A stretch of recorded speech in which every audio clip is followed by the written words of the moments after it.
Hello, hello, good morning, good evening, good afternoon, welcome, wherever you are in the world. We're going to be getting started right now with Outer Region versus Even Star. Getting started. Yes, I smacked my mic stand real quick with some Domination tournament action in the brand new 1.2 update. I didn't fully spy the builds beforehand, so we won't know exactly what the reinforcement pools are going to be as these players load in, and that's my mistake. But welcome one and all. Hopefully you all are enjoying yourselves. Been a great update so far for me. I've been definitely enjoying the new multiplayer balance, new RORs. Jumped into a new campaign with Cathay last night featuring a mod that adds a bunch of sort of naval pirate themed stuff, including some like pirate samurai, and just generally very awesome. Really been enjoying the heck out of it. So today we're here for some multiplayer though. Like I said, some Domination. Got a little bit of a prize pool on the line, of course, being hosted on Turin's Total Tournament Tavern, and thus the winner of this would get some score towards the leaderboard, potentially qualifying themselves for the grand final. And right now we're going to have Zinc versus Ogre Kingdoms. Outer Region coming in with some Spawn, Forsaken up front. He's got Kairos Fateweaver leading the way, and two Burning Chariots. Very interesting. Heavy flying shooting force. Blazing Squealers also here to refill ammunition, I would imagine, on these two Burning Chariots. Yeah, the Blazing Squealers to refill ammo on the Burning Chariots actually does make sense, or on the Exalted Flamers. On regular Flamers in Domination, it's actually cheaper to just resummon the Flamers themselves. On the Ogre side, we've got a couple of Lead Belchers for Even Star, a couple of Hunters as well on the Stonehorns. They're anti-large shooting, plus the handheld cannons of the Lead Belchers will do a great job counterfiring back the Burning Chariots to help counterfire even more for support. 3 Trappers, and then the Slaughtermaster of the Great Maw hiding in the woods. May have been better just to not even take him in your initial starting force, but let's take a high-level view and see both of these players. Let's see how they kind of attack this here. Zinc is going to be making their way up and around the flank, concentrating all forces, ground forces here on the objective number 1. Meanwhile, a little bit of a shootout taking place in the sky. Lead Belchers are definitely going to make this a painful experience for these Zincian flying units. Unfortunately, the Burning Chariots are heavily outranged. Only 90 range on them, so they would have to get extremely close. And the Hunters of Stonehorns even outrange them at 120.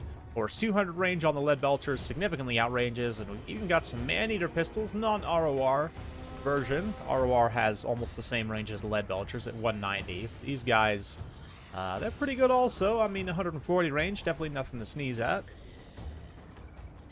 Let's see what they can do here. Kairos swooping, swerving, trying to gain sight, although he can't see at all what's going on right now, right? Only the future and the past. Yes. Nice. Barrier damage, but so far, no real true HP damage, which is part of the benefit of Barrier, right? Is that Zinc can just fly around, especially with these flying units that are relatively fast. You can kind of dodge the shots to a degree, and just try and get the barrier to replenish. But some good connections there on this Burning Chariot, starting to take some real HP damage. Doesn't have much HP at all, so it doesn't take too many hits for it to take significant damage. That being said, they're going to move in now. I think the Burning Chariots maybe going to go after these Hunters. I don't know. Even Star's doing a great job focusing this one, though. Taking hits from the Hunters. Man-Eater pistols are also now in range. Gonna go full side shot with their massive handheld pistols. Basically a handgun in most human hands. But here comes Kairos. He's going to do a risky dive here straight into the Man-Eater pistols. I'm not sure about this at all. He's immediately going to get counter-collapsed by 2 Stonehorns. This is a really bad situation for Kairos to be in. He's definitely not the kind of combatant that can stand up in this kind of a heavy brawl. That being said, though, he does open up these units to getting rear charged by the Forsaken. Spawn's also coming in. If he can hit them with that Warp Fire from the Burning Chariot to debuff their armor even more, get some synergy with the Spawn up to minus 40 armor on them. Meanwhile, the Furies jump in, try and get on those Lead Belchers, but quickly get screened out by the Noblar Trappers. More Furies coming in.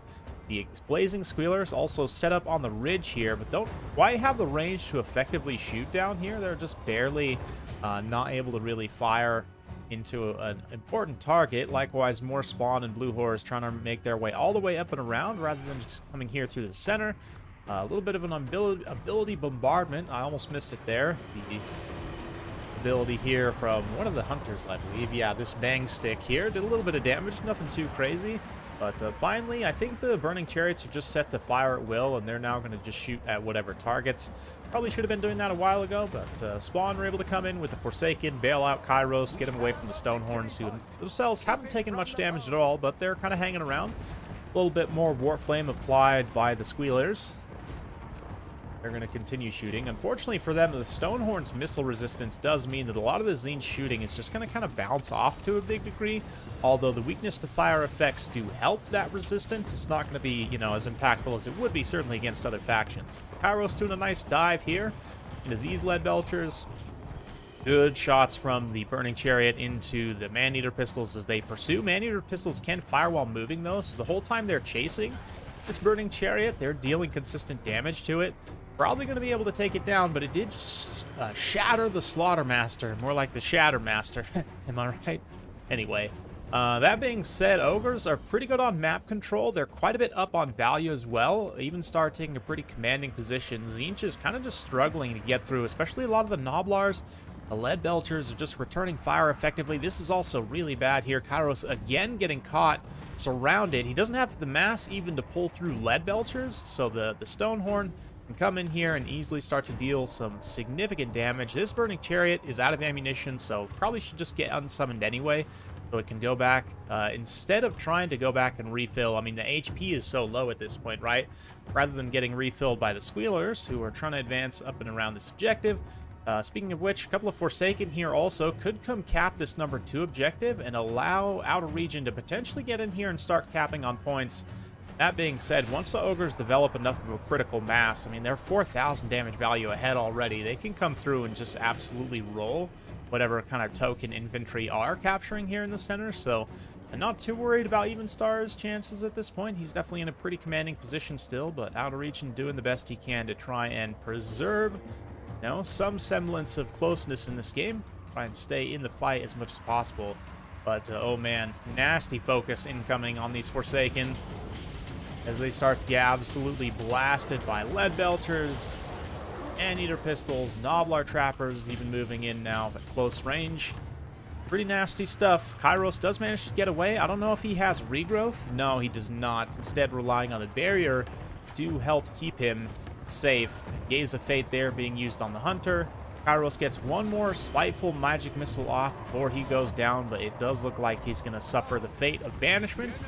Go back to the Shadow Realm. Nice little full rotation, 360 there, and Outer Region's going to throw in the towel. Pretty rough one. I kind of get what he was going for there, but this is the textbook, in my book, how Ogre Kingdoms overcomes this matchup is by committing to superior range, right? Because if you think about it, I mean, pinks and blues don't have that long of range. Like, yes, their damage is insane. Same thing for flamers, right? Damage is insane.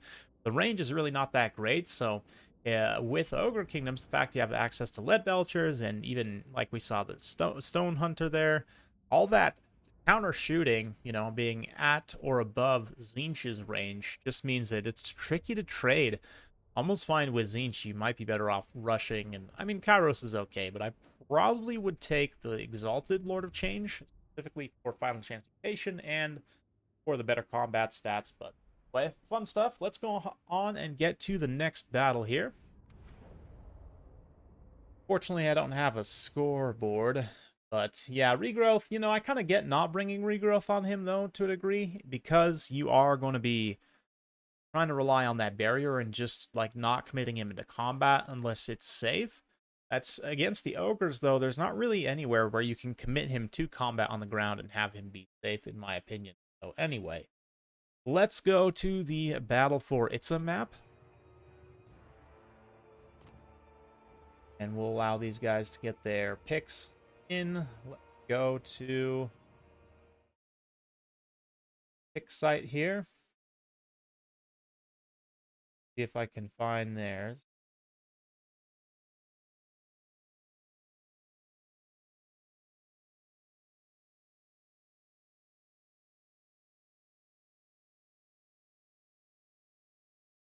Looks like they're picking here. Okay. Wait for them to get their picks locked in.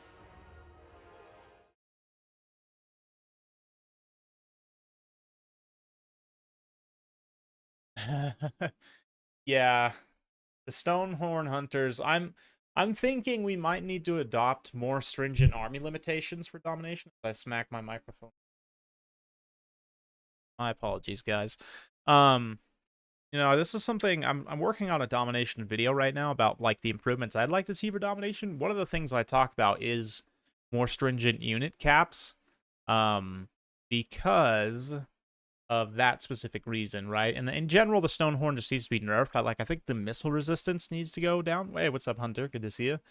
Like, I think probably 5 to 10% missile resistance nerf on the Stonehorn. Put it down to like 25%, because right now 35% missile resistance is a lot for a unit with that much HP and armor, and the fact that you can heal it so consistently, right? So,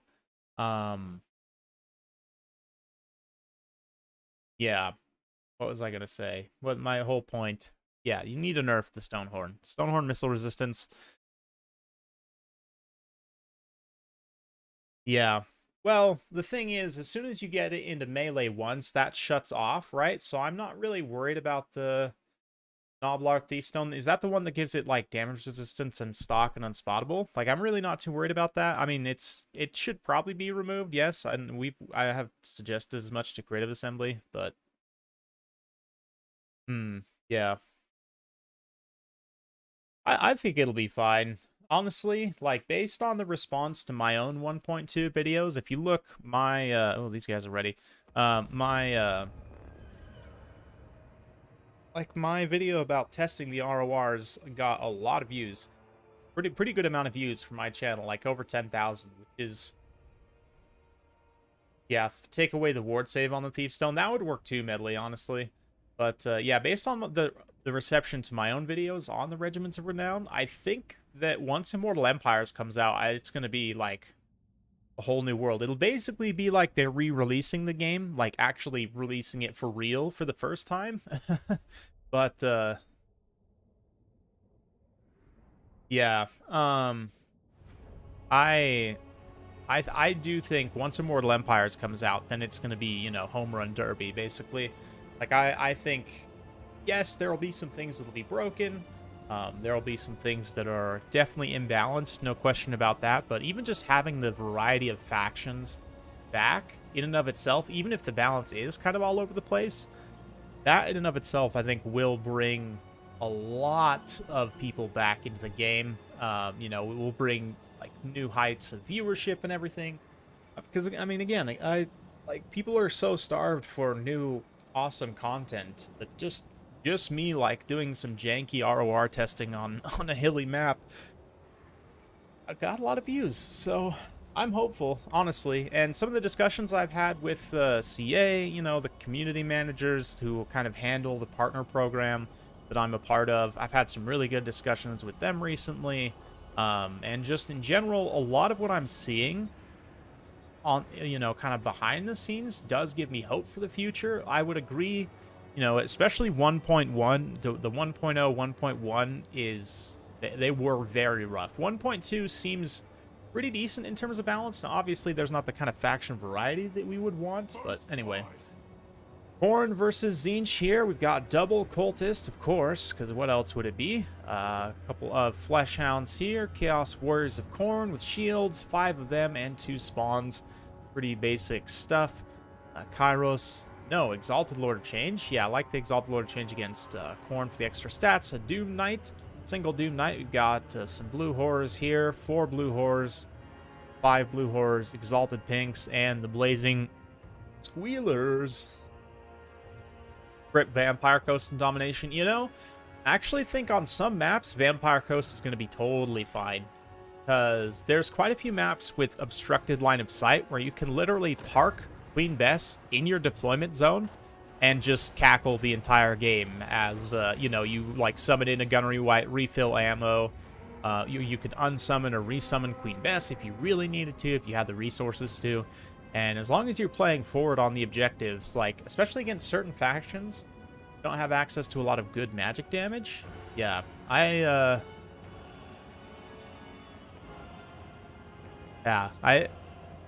think Vampire Coast will be fine on certain maps and in certain matchups. I think they'll be totally fine. But they're definitely going to struggle on some other ones. I would agree with that.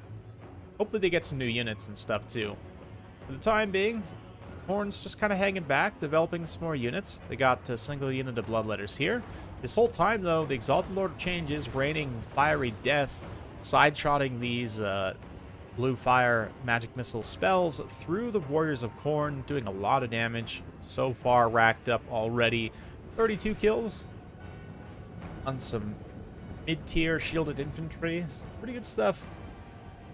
Yeah, crabs are a thing too, definitely. Crabs, Morn Ghouls also will probably find a pretty good place, especially against non-missile factions, where you can Vanguard deploy them and get them stalked onto a point without your opponent being able to really spot them, or potentially, you know, leaving a position vulnerable. In general, units with Vanguard and Stalk tend to be pretty good because of that. Oh, no! Oh, oh, some spicy barbecue here, as these Khorne warriors try and advance into just a nightmare pocket of Zinch shooting. This is pretty brutal stuff. I mean, obviously the shields are going to help against the blues and the pinks, but not a lot will help against the flamers. I would actually probably detach these spawn, yeah, to go after the flamers themselves. Spawn probably should be getting focused by Evenstar, but he's got a lot to manage right now as Kairos comes in. Generic Walmart Kairos comes in to get on the Cultist. Cultist needs to get his summon off already if he hasn't, but he does get terrified immediately. The Doggo's also rushing through, not really taking a flanking position, but just rather trying to shoot through the gaps in the formations here. Once contact is made on the blues, obviously they're going to take a lot of damage, but the Doom Knights, nice little countercharge in here, actually getting on some of the spawns and the Furies and the Doggos, of course, the Flesh Hounds. Really nice engagement. We've got a huge, what is this? I totally forgot the name of that vortex. There we go. That's how much I play this game.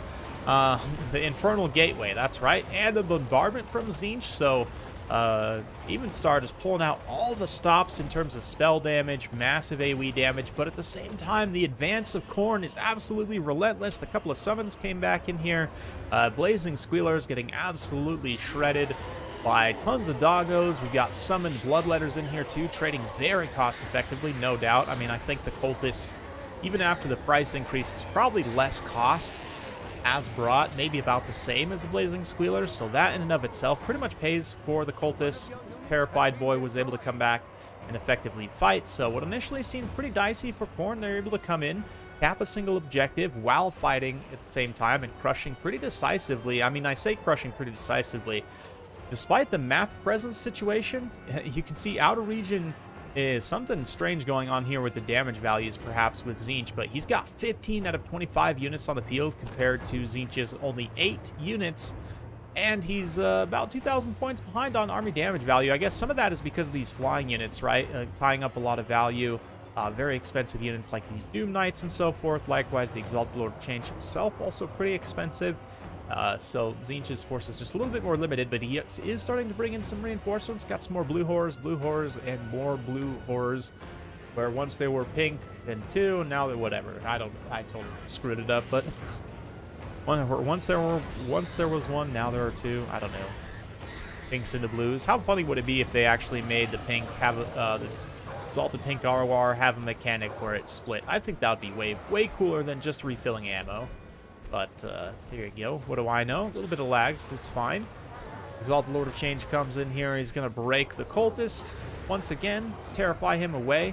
He can shatter the Cultists and not allow Outer Region to pull them back and unsummon and resummon them. That is going to be absolutely massive. Not to mention, of course, if he manages to snipe the one that is acting as the Lord in this situation, it will allow him to, you know, confer the Lord killed leadership penalty to Outer Regions forces. That being said, Outer Regions got very commanding map presence. He's still only about 2,500 down in terms of army damage value, so it's really not bad on that front, all things considered.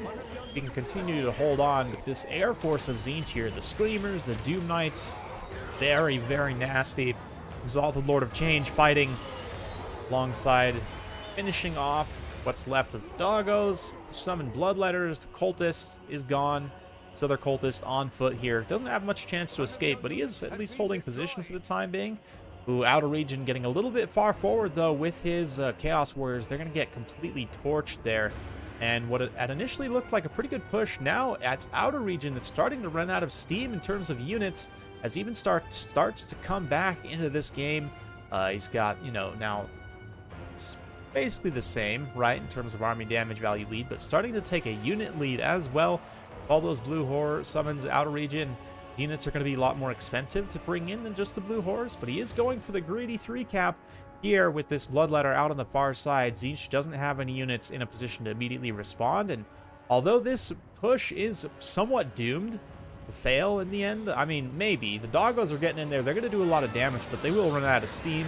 Same thing with these Bloodletters, right? Like, they're going to come in here and absolutely carve out some blue horrors' faces, but they will inevitably go down. As you can see, they are already suffering the effects of the banishment, just being completely outnumbered, taking tons and tons of damage. So this push does kind of fail, but it does keep Evenstar at least away from these center objectives for a short amount of time.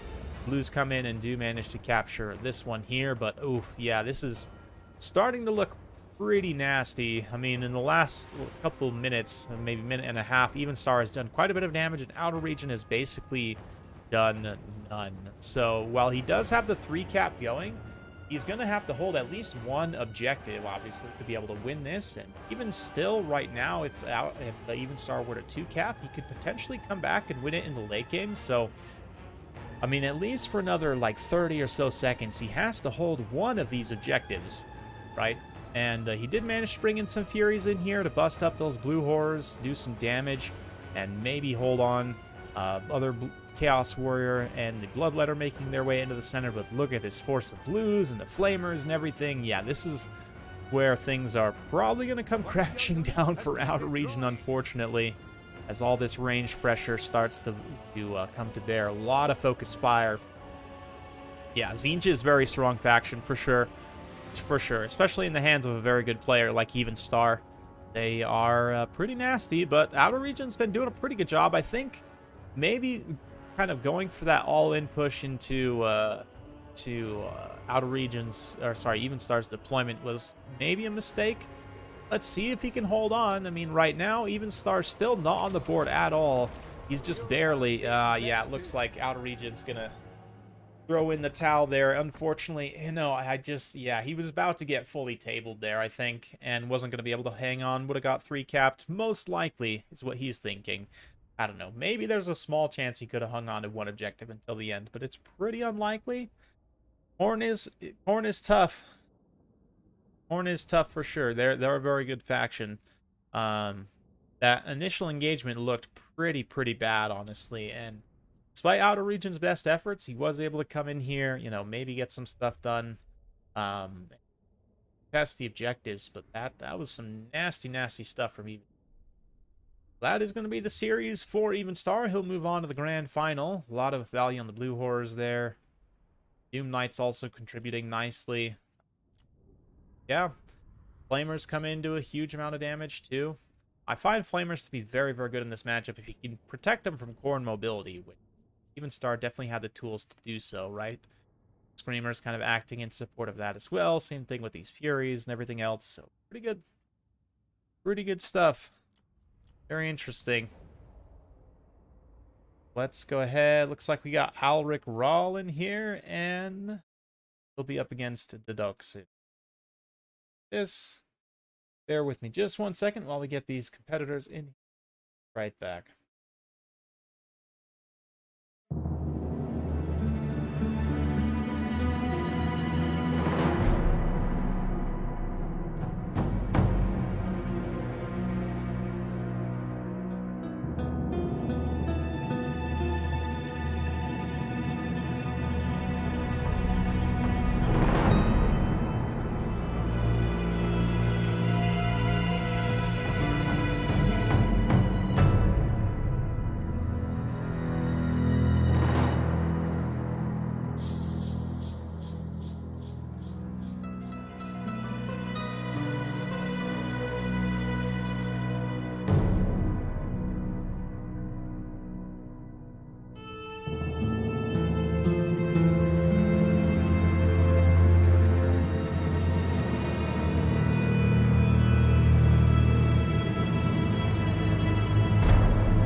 Personally, I must admit, I liked Screamers before in certain situations. They were definitely situational. They weren't amazing, but they're just that much a little bit better now. I think, did they give them an armor buff, like a very slight armor buff, which is great for survivability against countercharging light units, you know, defensive spears or peasant horsemen or whatever else. So yeah, I think that could change. Not that Zinch really needed a buff, but Screamers are one of my favorite units in this game, absolutely. Let me just check here on the Discord. This here.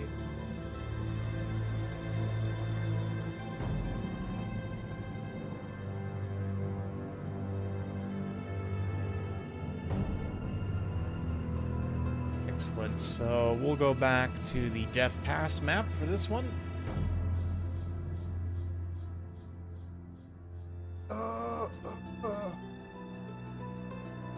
A little bit of a stretch there, and some water. Make sure you guys are staying hydrated.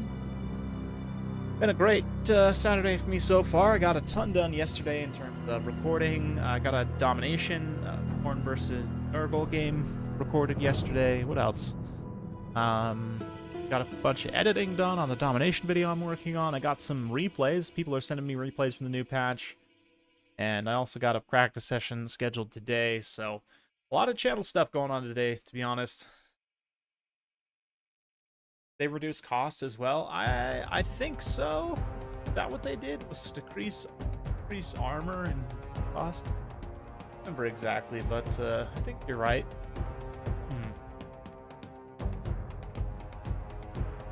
Oh, are we gonna have Khorne into? Are we gonna have Slaanesh into Ogre Kingdoms? I've been seeing people picking this recently, and unfortunately I haven't been able to actually see what they're bringing, but I know people are picking Slaanesh into Ogre Kingdom. I don't know why. For me, at least in my mind, this matchup seems pretty brutal for Slaanesh. You have a lot of cheap, high damage units just charging at your face, mashing all of your squishy things, so I don't know.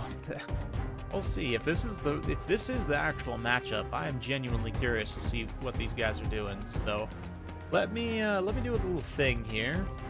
Bear with me.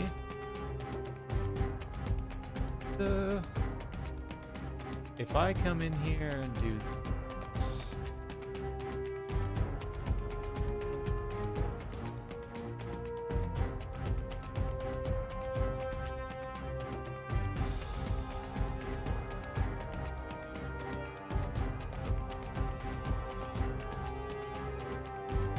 Is that a janky enough screen blocker for you all?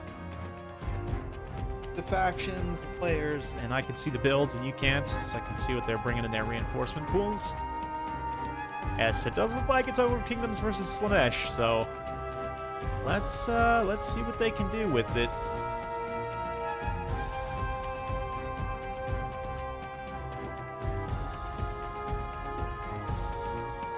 Spawn buff. Yeah, the spawns do have Soporific Musk now. That was a big buff for Slaanesh. So, I guess, yeah, maybe you go spawn spam now? I mean, spawns were already pretty decent for all the Chaos factions against Ogres before, just because they trade well against all the Ogre infantry. But, I know, right? Yeah, I do have Dancing Wurzag floating around here somewhere. I just haven't got him set up in OBS. Definitely, though, for Immortal Empires, Dancing Wurzag is going to make a return, and probably in a new form. I'll probably record a new short for it.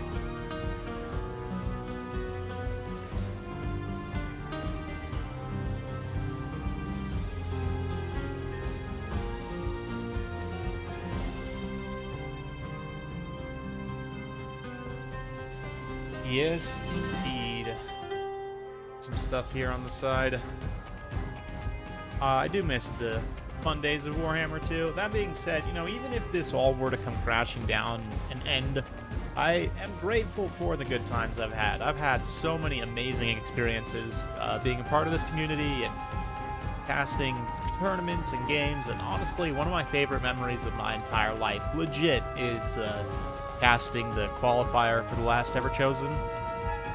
Was it Ever Chosen? Did they officially call it an Ever Chosen? I think so. I actually got to run it. It was like 120 people or something crazy in that tournament. 6-hour, 7-hour tournament. I streamed for like 5 of those hours.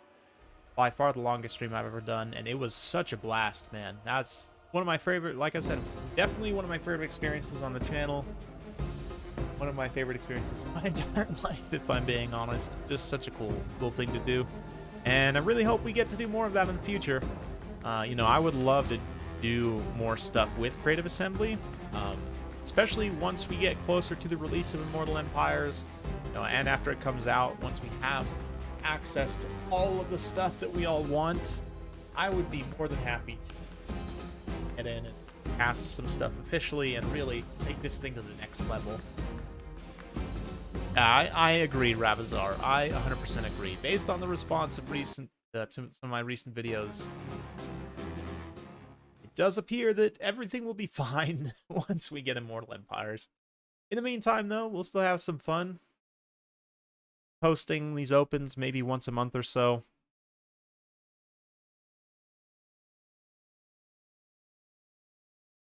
Yeah, balance spells on Greater Demons. I saw Legend of Total War posted I think it was a video about in campaign how you can unlock more balance spells for them, right? Because they changed all the text now, so it obviously, like with regular abilities, unlocks the balance spells. So, oh no, okay, I forgot about this.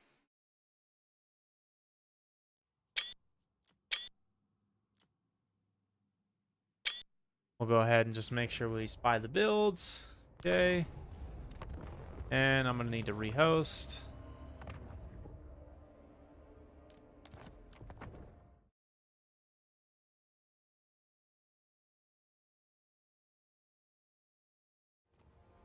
Okay, let's get back in here. Domination. On Death's Pass. Right.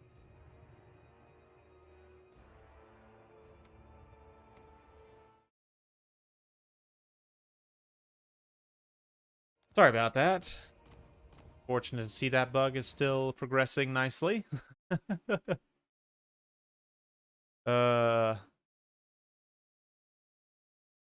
Screen blocker. Yes. Yeah, good thing we had the bug anyway.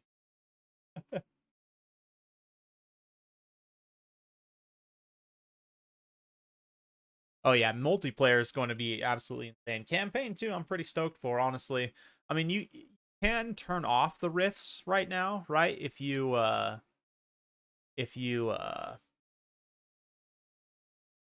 have mods. There's mods that just straight up allow you the option to just toggle the rifts off, so you can play, you know, a traditional Cold War sandbox campaign. Once once the Immortal Empires campaign comes out, I am so stoked. And I was discussing with someone the other day the possibilities of start positions being moved, and there's just so much they could do with so many different characters in terms of giving them new start positions, access to areas of the world, new interactions, right?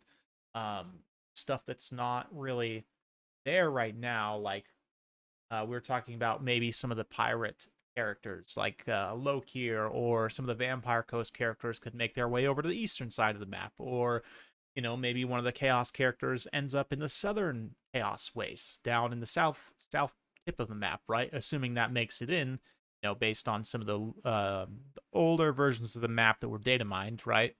And yes, like exactly, the Dawi, like potentially fighting against Nurgle, or Nikari, we know is probably going to be interacting heavily with the elves, might start even on Ulthuan, or at least very near Ulthuan and Nagaron, so you can just immediately go fight the High and Dark Elves. You know, some characters like potentially Volkmar they could send on a crusade. Maybe they could send like Alberic out on a crusade, or Rapunzel, or you know, there's just so much they could do. Speaking of dwarves, Grombrindle, right? You could literally put Grombrindle in any dwarven settlement on the entire map and call it a day. So personally, I really hope they put Grombrindle at Crack-a-Drac, just because then you can get immediately up in Chaos face and start wasting the wastes.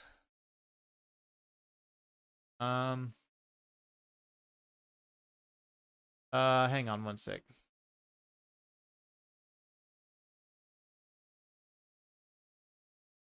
Okay. Do.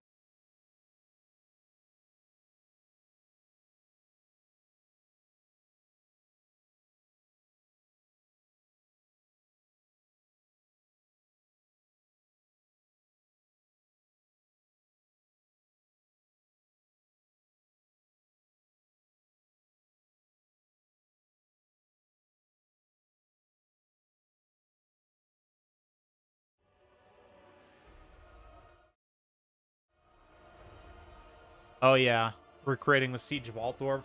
Yeah, I was talking about this with the content creator, Great Book of Grudges, which is different than our friend in chat here today.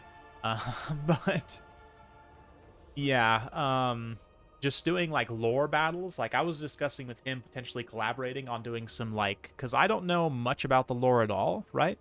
So if we could do something where like I can help, you know, fight the battle, record some of the footage for it. He could do maybe the narration and the story, you know, write like a nice narrative about the battle, and we could sort of make little short, like almost not necessarily documentaries, but sort of short little dramatized versions of battles from the lore. I've thought about that for a long, long time, and once we have everything right, then it'll be so much easier to get it done. So yeah, yeah, Nathan, exactly, exactly. Oh, it's gonna be a wide, wonderful world of Warhammer. Yeah, yeah, exactly, exactly. Like we're talking, you know, 8 to 13 minutes, somewhere in that range of just, you know, giving some backstory to the battle, maybe some campaign map overview shots, like showing different areas of the map. And yeah, I have some ideas for sure.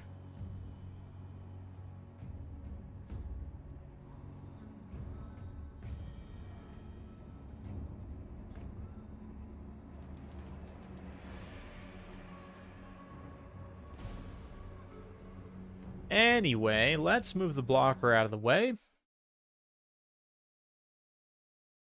And take a look at what they've got here. Straight into the fight. Nakari leading the way. Interesting choice to take Nakari against the Ogres. I would have thought maybe... I mean, the Herald just doesn't do a lot for you here, I guess. Maybe I would have taken the Exalted Keeper of Secrets, because the healing of Nakari is going to not be super applicable in this particular matchup, whereas the healing for the Exalted Keeper of Secrets, you definitely can get pretty reliably against the Ogres. So interesting choice, but let's see how it pans out. We've got a couple of Hunters on Stonehorns once again, Slaughtermaster, dual hand weapon Bulls, and one Man-Eater with great weapons. Very interesting choice, I guess, to help handle Soul Grinders or Nakari. Ogre Bulls coming in. We've got some more Noblars on summon as well. Here in the back, some Hellstriders, got some Demonettes, Exalted Demonettes, even Marauders, more Marauder Spears, some Hellstriders, more Exalted Demonettes, more Spears, some Anti-Infantry Marauders to help clear out Noblars, just to pad numbers a bit as well. So let's see what they can do here.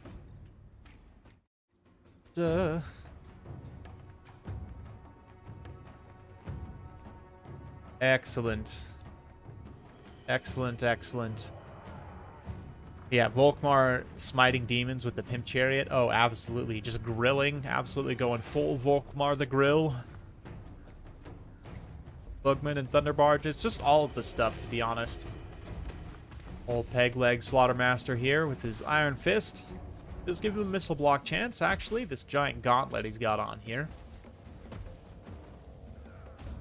Fun. Not that it matters at all in this matchup. But let's see. So far, supply-wise, the Doxin's sitting on quite a bit. He's sitting on about 2,000 worth of supply here, so maybe he's saving up for something. He does have enough to bring in a Soul Grinder, and I did see in his reserves he does have some Soul Grinders, but maybe he's just biding his time, trying to get a big concerted push all at once. But right now the Ogres are just kind of chilling, occupying the center. Slaanesh hanging back for the time being. You gonna try and let Alric Ral get ahead on points, I wonder? I've seen a few people attempt this recently to try and take advantage of the catch-up mechanic, and I just don't, I don't really see it. I mean, you can potentially, like, almost double this base income with the catch-up mechanic, but it's just not, doesn't seem that useful to me. It doesn't seem like it seems like most of the time, in my opinion, it's better to just actually go for map control. Maybe you can't take it. You don't have the right faction, but let's see. You've got some Marauders coming out here with the Hellstriders. They're going to tangle with these Bulls. Probably won't go particularly well for them, especially as Morse and Bulls rush in for support. The Hunters have been using their ammunition on, I'm not sure exactly what, but nothing particularly high value. Probably should have been saving that to try and throw their anti-large jabs at Nikari, but here we go. Hellstriders moving in. Marauders of Slaanesh got their giant crab claw arms. Here comes Nikari too, just rushing straight in. Unfortunately, it looks like those Hellstriders did not get their charge, but rather got charged, and just a bunch of damage to the face there. Now this unit of Marauders, oof, get absolutely rampaged on. Just completely raffle stomped, literal definition of raffle stomped. Nikari also still hanging around here. Ooh, looks like they're going to bait out the bang stick. Does not hit the Exalted Demonettes, and in fact doesn't really do anything at all. Nikari comes in here, actually does get a side charge, kind of, into these Ogre Bulls. Is at least attacking the Ogre Bulls on the side and doing an absolute ton of damage there. Felling a few models quite quickly and dishing out some serious HP pain. We've also got a single victory point captured by Slaanesh. Exalted Demonettes and Marauders making their long way up and around. Try and take up a hill position here to help kind of counteract some of the Ogre's reinforcements. Split push over on the objective number 3, though, does get pushed back. No surprises there. That is a lot of Bulls. Some more Iron Fists. We got the Hunter on the Stonehorn also, obviously. But both Hunters just contributing well. Nikari falls back, of course. That is the one big advantage of Nikari, is the insane speed. You can utilize to just maneuver around the battlefield with impunity. We've also got the double Soul Grinder coming in now, so I guess that's what Deduxin was saving up for. That beautiful double Soul Grinder. Nice lash of Slaanesh, too. I would like to see some acquiescences, though, from Nikari in order to help support his ground troops. Yeah. It doesn't really matter too much to debuff the defensive stats of these Ogre units, but it certainly does help. Anything helps. Absolutely. And Slaanesh push is now making their way forward. They've managed to gain space to try and capture this objective, pushing all the Ogre units away, but in terms of value trade, Alric Ral's definitely getting the better end of this engagement. Exalted Demonettes just get fully surrounded here and absolutely mauled by angry Bulls and Saber Tusks and whatnot. But here comes Nikari. This is a great way to get some value back. To come in here and put a brutal beat down on the Stonehorn. Didn't see if Witchstealer's sword was even taken.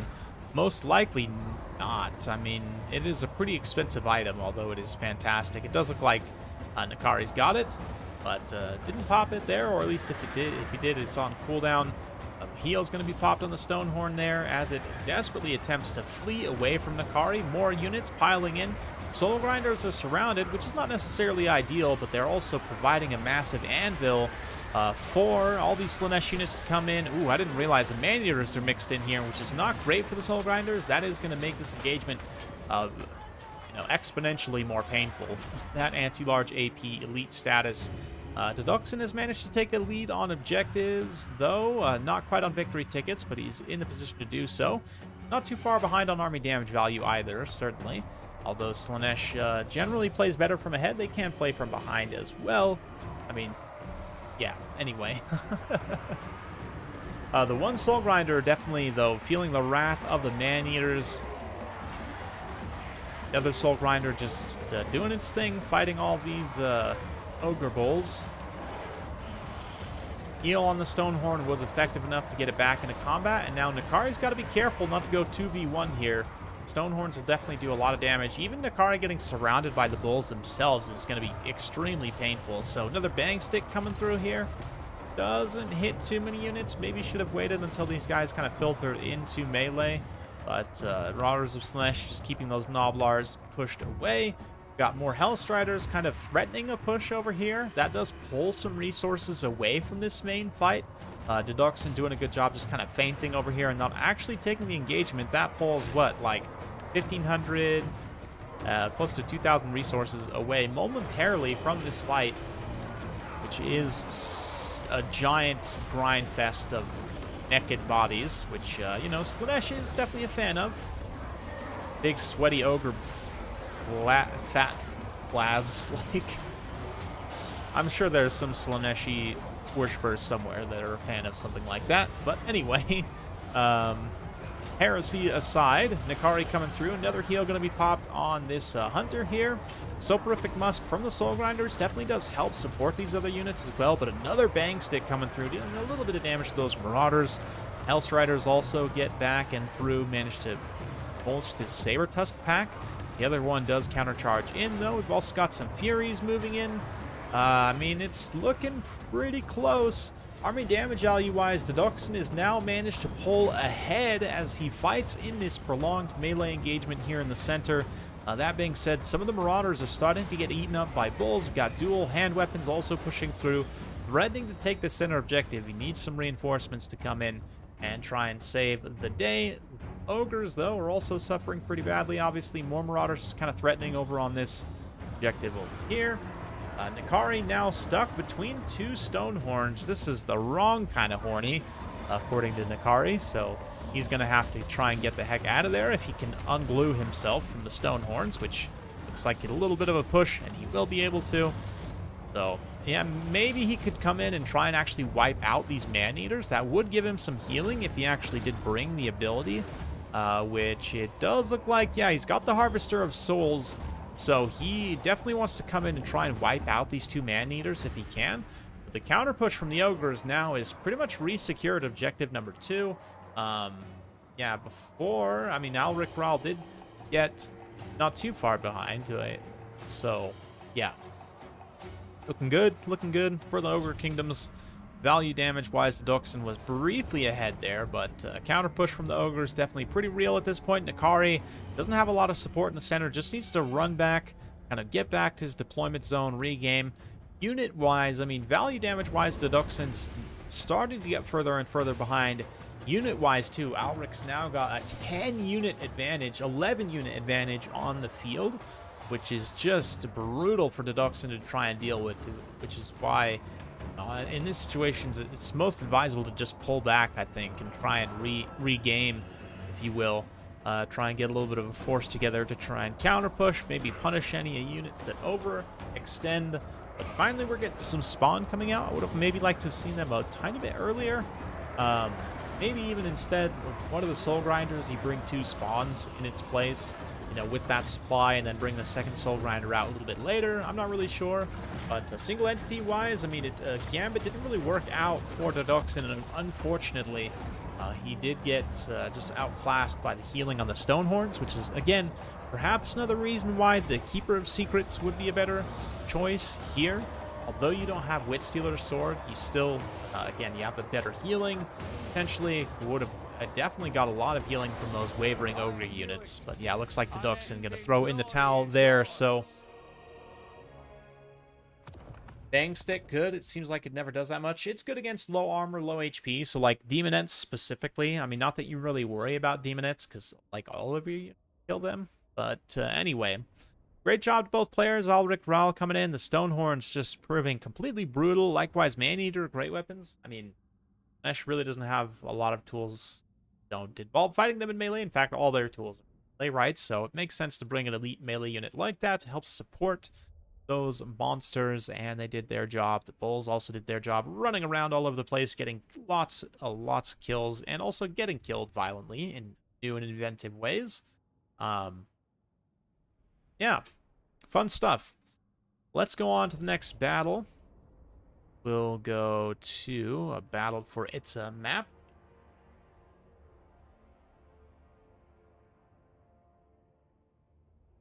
Oh, Ogres are definitely strong.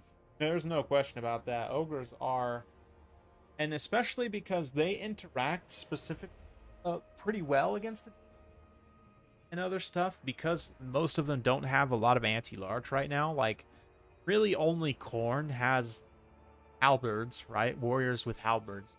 Ideally, all of them should have warriors with halberds in the future. That would definitely help. I mean, Marauders, you have Marauders with spears also for Slaanesh, but they're so light and so weak in terms of HP, they just get killed on shock charges anyway from Ogres, especially considering Ogres can ignore, you know, a good portion of the charge defense and just charge you straight into the face with their Ogre charge ability. So, yeah, there's some considerations. They interact, again, specifically well against a lot of demon factions, but I mean, against like Bretonnia, the Empire, even we see this now with Cathay, where Cathay, interestingly, I think kind of has an advantage in many ways against Ogres, because you've got, you know, just tons of cheap anti-large and cheap shooting. That's the two things that are kind of the bane of the Ogres. So, like, Greenskins is going to be an interesting one. You have a lot of cheap shooting. You don't necessarily have cheap anti-large, but you have very good anti-large infantry. Biggins will just be nightmare fuel for the Ogres. So, yeah, like Empire, Bretonnia, Greenskins, High Elves. Elves is an interesting one because they're generally squishier. They could run into similar issues, but High Elves armor, I think, will help them in that regard. Dark Elves and Wood Elves could have a little bit of a tougher time, but I think they'll mostly be fine as well. Even like Tomb Kings, Counts will be an interesting one. But I feel like a lot of the Warhammer 1 and 2 factions will actually interact much better against Ogres, interestingly enough. I think the lack of ranged firepower on like the three of the Chaos Demon factions does play into their perception currently. Definitely.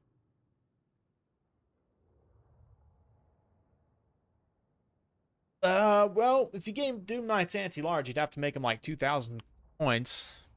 I guess there's a future ROR potential there, but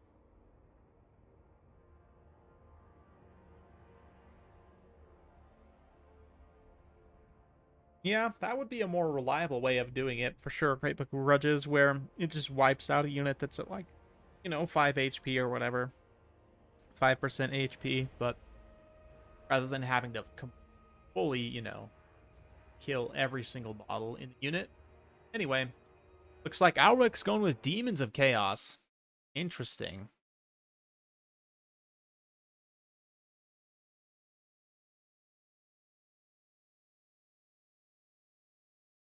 Very, very interesting.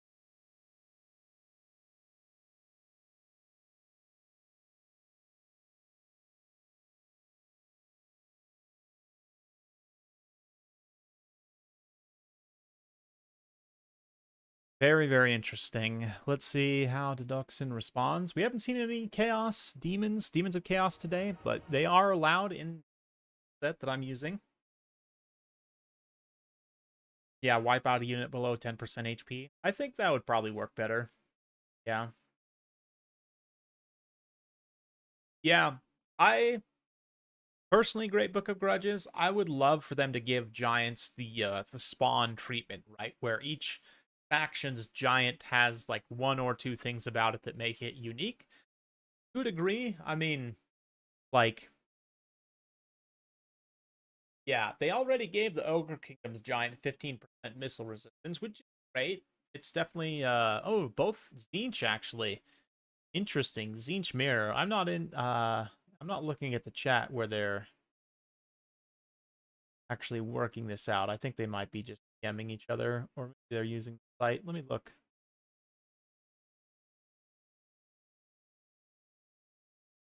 No, they're not using the site that I can see. So anyway, yeah, but like right now, for example, the only giant really is the beast giant because it has the ability, it has a woodsman trait.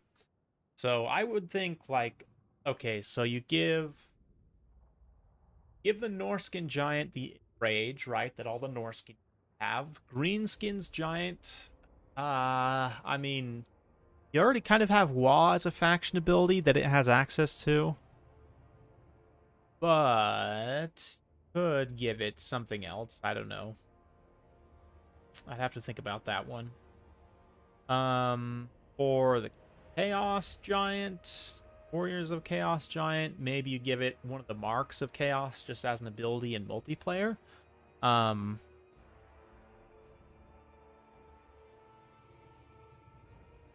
Beastman Giants have 70 move speed. I would think maybe you give the Beastman Giant poison, kind of like how the Beastman Spawn have poison.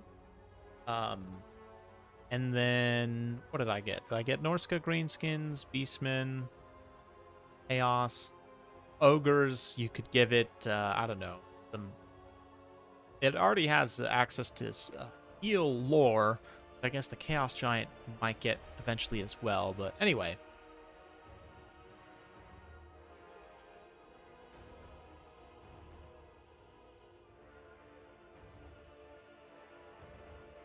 Well, yeah, they lack anti-large infantry, it's true. Yeah, and like, yeah, I guess that was more my point in the lack of anti-large, is they lack, like, anti-large infantry. Only Khorne and Slaanesh have them, and Nurgle and Zinch definitely don't. But Nurgle has shooting, Zinch has lots of shooting. Yeah. We'll see. I mean, I know they said, right, that the first rework is going to be for the Warriors of Chaos. So I hope what that means is that alongside it, we get a DLC that adds a bunch of mortal units for all the Monogod factions. We'll see.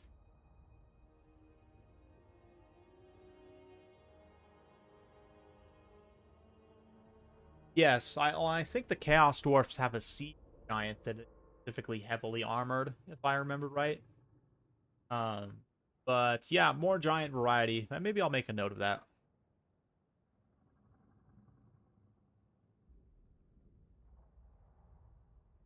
Yeah, well, Game 1 and Game 2 factions, like, most of them have a basic spear unit. Almost all of them, in fact, have a basic spear unit, right? So, a lot of them, too, have upper tier or, like, mid-tier or tier halberds, right? So, there's just, yeah, a lot of, and just about, like,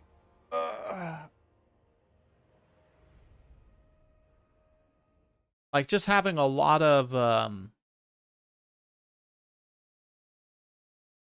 yeah, I'm totally losing my train of thought here. Get back on track. Put it back in. Anyway,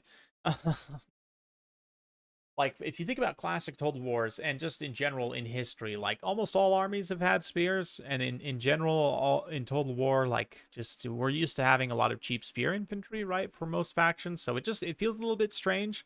Like, Kislev too, even though Kislev has a lot of shooting, right, they only have one spear infantry, and it's a hybrid bow spear infantry. Like, they don't really have any halberds, they don't have any basic cheap spear infantry like you have with your Empire swordsmen, arms with spears and fire spearmen, or sorry, elven spearmen, all that stuff. So it's a tough situation. I do think it's like our perception of, and I'm so tongue-tied right now, I think I just need to take a break for a minute. Our perceptions of certain factions are skewed because we don't have access to, you know, all the matchups, and there will obviously be a lot of interactions that we don't foresee, but some of them are pretty easy to predict. Like I said, with the Ogres sort of interacting well, specifically with the Game 3 factions, they'll have a lot more tougher matchups against the Game 2 factions, I would imagine. Like, even Dwarfs, thinking about it on paper, like, Slayers kill everything on Ogre Kingdom's roster, right? Like, I mean, other than getting shot to death by, like, Noblar trappers, they literally murder everything on the Ogre Kingdom's roster. So, like, a dwarf filled with Ungrim Iron Fist, Gotrek, and then 5 Slayers, like, as a base, like, what are you gonna do against that, other than just try and shoot him to death, which, again, they bring, like, 2 or 3 cannons alongside that. Suddenly you've got a build for the dwarfs that's, like, really scary for Ogre Kingdoms to deal with. So I'm genuinely curious to see how some of those matchups play out. But anyway. Yeah, Slayers, that's what I'm saying. Like, a Slayer build? Oh, it's going to be nasty. Zinch versus Zinch Mirror, though. We've got Alric coming in here with the Herald against the Exalted Lord of Change of Dodoxin. What do we got? Giant shootout. So pink horrors, blazing squealers up front, blues to back them up. Cultist of Zinch for Kindle Flame from Alric here. So he's definitely gone all in with the infantry shooting.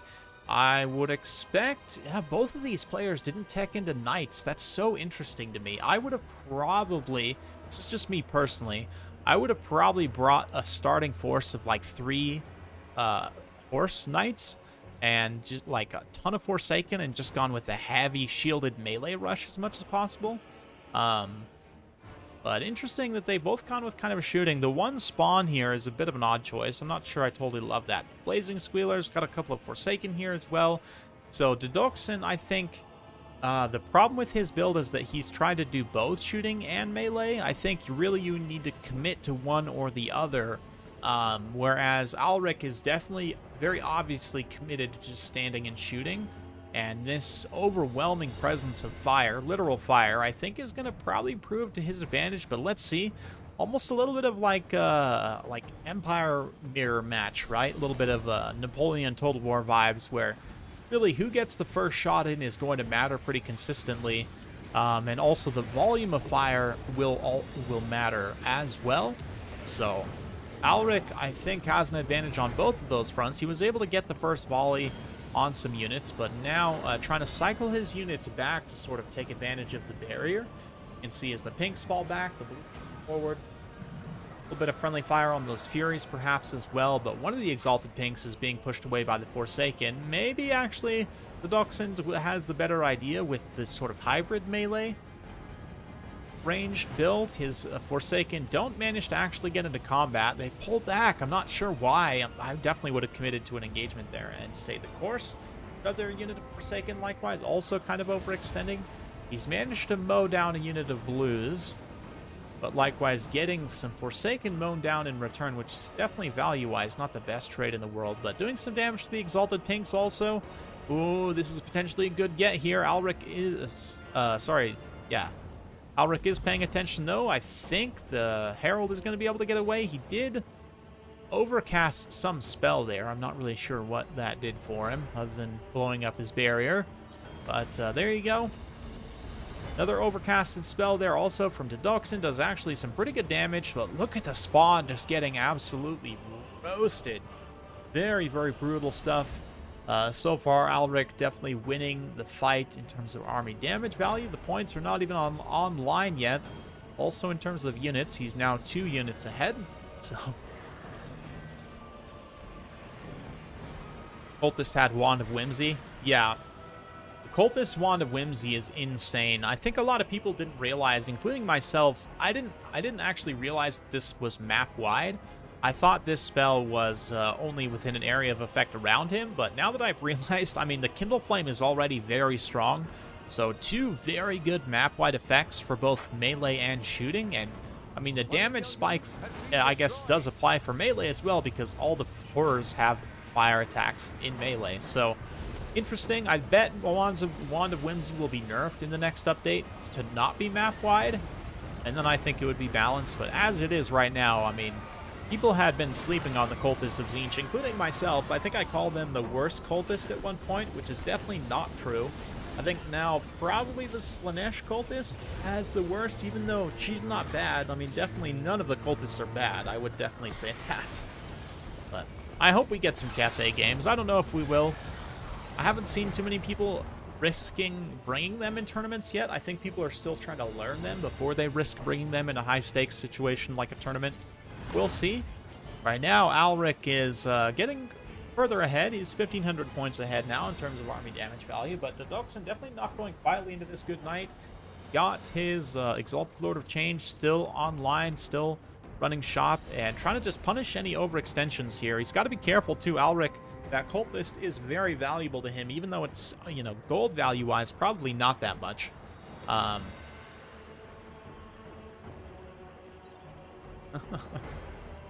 Yeah, unfortunately, no one seems to want to play Cathay in tournaments, based on what I've seen, but Cultist does manage to get away. He gets his barrier back as well. We're going to see a bombardment from the Herald, just kind of pushing some of these units away. Arguable that you should maybe just save all your magic for the Cultist. In fact, yeah, I might start bringing a Herald with no spells, perhaps, and just taking only spells on the Cultist.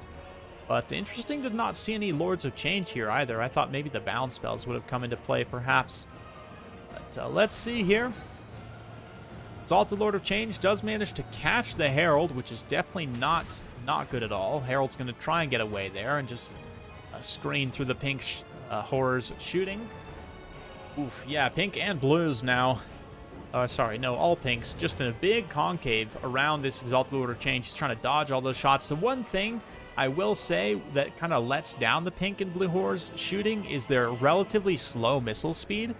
You know, in comparison to even like bows and especially guns, their missile speed is quite poor. So, I mean, I wouldn't say that. I think Cathay's very good, personally. I just don't know that the tournament players have had a chance to really get comfortable with the new style. I mean, I say new style, it's pretty much the same as the old style based on what I've played, which is just go super, super wide with tons and tons of units, flood the board, and cackle, basically. Let's see what they can do here. Right now, Alric just slowly pushing through, slowly grinding through Dodoxin's army. Looking pretty commanding. Got a Plague of Rust there, taking those Forsaken down to only 45 armor with the Warflame on top of it. They're weak to fire, and it looks like, yeah, Dodoxin gonna throw in the towel there. Alric with a nasty, nasty build for the mirror match. Cultist there, getting some great support, and the Exalted Pinks, regular Pinks, doing their work. I didn't really see if he used the ammo refill of the Blazing Squealers, but, you know, ideally you would in a situation like this. So, there you go. I do think, though, I was thinking about this last night as I was going to bed. The ammo refill of the Blazing Squealers, you've got to hit multiple units with that. Otherwise, it's just more efficient to unsummon and then resummon them. Basically, the way to think about it is you have to refill enough units, you know, more than the value of the Blazing Squealers themselves, right? Because, or I should say, the value, you know, because, yeah, the value of units should be more of the value of the Squealers themselves. Otherwise, you could just unsummon those units and resummon them back. You know, like if you're only hitting like one unit of 850 Flamers even, right?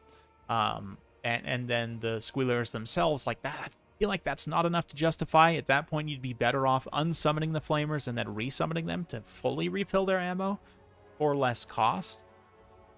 Of course, the Squealers themselves are also going to damage, so it's not like their value is tied to their ammo refill, but I would just think, you know, for it to be efficient, you'd want to hit multiple units with it, definitely. So let's go ahead and get to the bracket now, update that.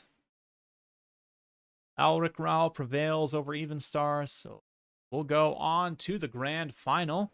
It's going to be a best of 5. We'll start on the Arnheim map. And let's get these guys' picks locked in here.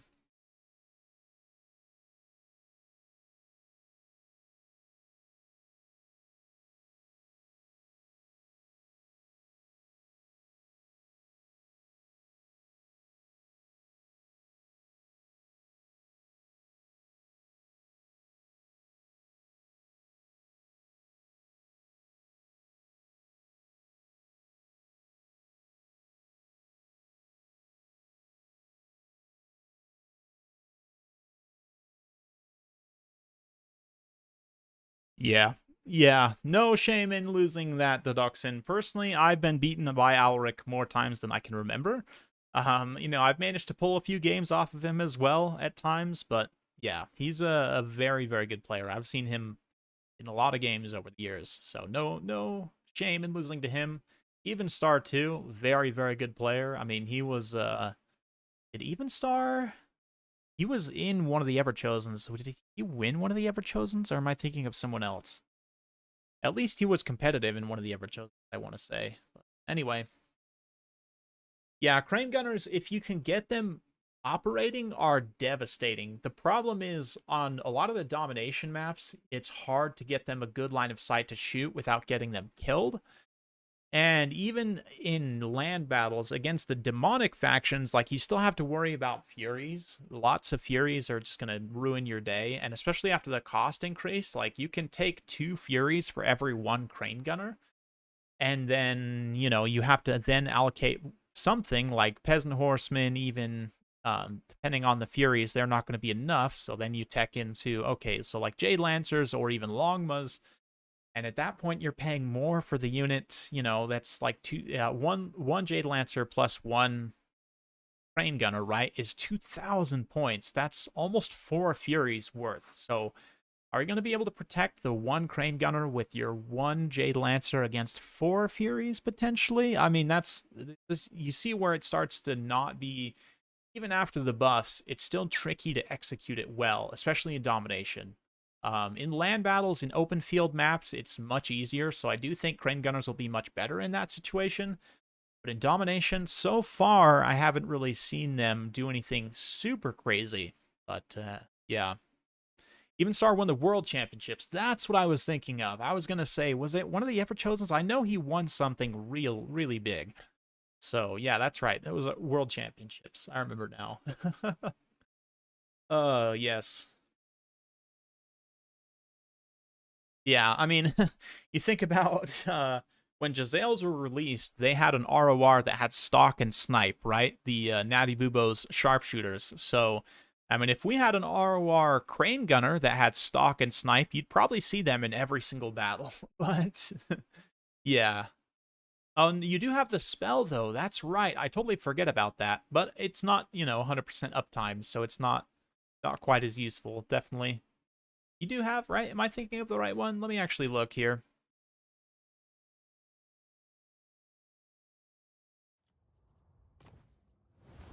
Let's see. Does it actually give stock and snipe, or is it just, yeah, stock, snipe, and unspottable? Cloak of Jet. I don't know why people aren't using that, but I guess it is only single target. You cannot make it area of effect, so, but I guess on a single Crane Gunner, that might actually be pretty nice.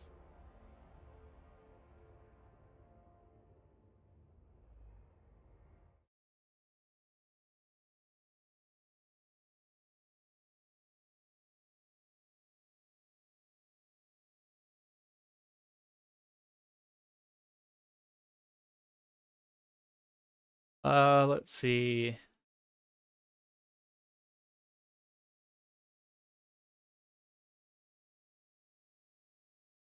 Uh, duh.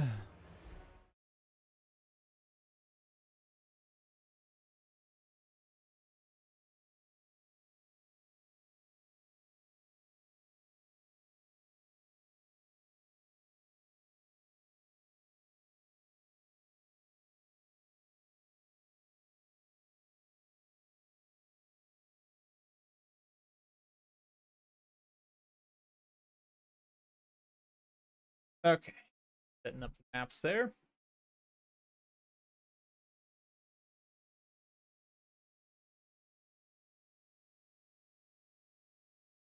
Yes, Lewis. It in fact 2v2 and 3v3 I think is where Domination really starts to shine because it's built into Domination mode.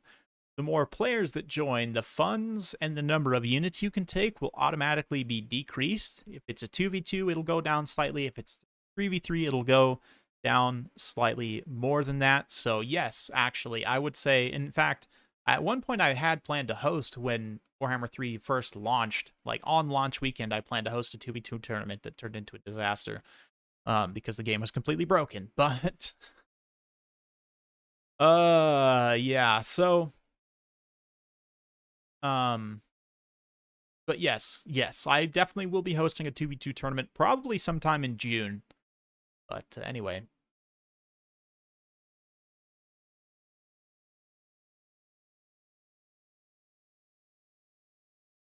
Anyway, thank you all for coming out. It's been an absolute pleasure. And yeah, been some great games so far today. Some interesting ones so far, one-sided series, but that's okay. Kind of how things go sometimes. Is what it is. Definitely happened to me before. Looks like we're gonna have Slaanesh versus Khorne. Very fun matchup. Not one that I see a ton in tournaments, actually. Interestingly enough, so. Yeah, this is one matchup. Slaanesh, it's a little bit tricky. You definitely don't want to take a heads-up engagement against Khorne, obviously, but you can get away with doing some things for sure, trying to outmaneuver Khorne and just shock damage into the side or rear or whatever else.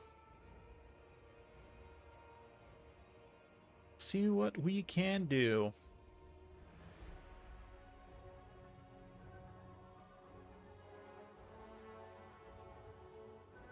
Spying their builds now. Okay, interesting. Very interesting.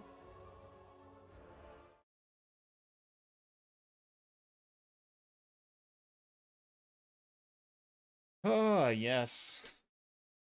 Ah, yes, yes. See if we maybe see ROR action from this. I don't know. I haven't seen really anyone taking the Slaanesh ROR because pay that much for a unit that squishy is very dangerous. We'll see. Maybe we'll see it here. Horn 1, I mean, it is impressively destructive. It does take a lot to pay for itself, but it certainly can. I don't know. This is a matchup where you don't really need the infantry AP elite status of the Hellforged Host because there's no armored infantry, so probably this is not the matchup to take it. But, I mean, there is an argument to be made just the insane DPS of, you know, however much weapon strength they have with the anti-infantry on top of it, plus the high charge, means they'll just murderize anything. You know, they don't necessarily, I mean, yes, the AP is overkill, but it's still just super high damage overall, right? Like, I think it's 50 plus their bonus versus infantry added on, so. Interesting. Hysterical Frenzy, I agree. Hysterical Frenzy, a really strong buff in this matchup to throw on like a Soul Grinder or Nikari to help fight in the Horn monster. Looks like they're ready for me. Let's jump in.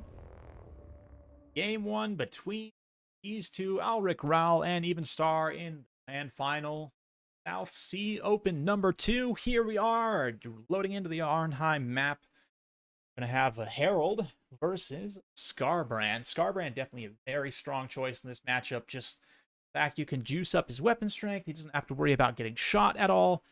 He will utilize Slaanesh. As for the rest, yeah, both double cultist. And we do actually have the ROR Demonettes, so that's nice. Let's see how they can perform here. If they could potentially engage, you know, Skarbrand or something else important. I guess here it's interesting because there's no characters with abilities, really. So the Enrage may not come into play. I guess, actually, if you get a surround on the cultist, manage to kill them without getting their summon off, that could be pretty. Anyway, let's see.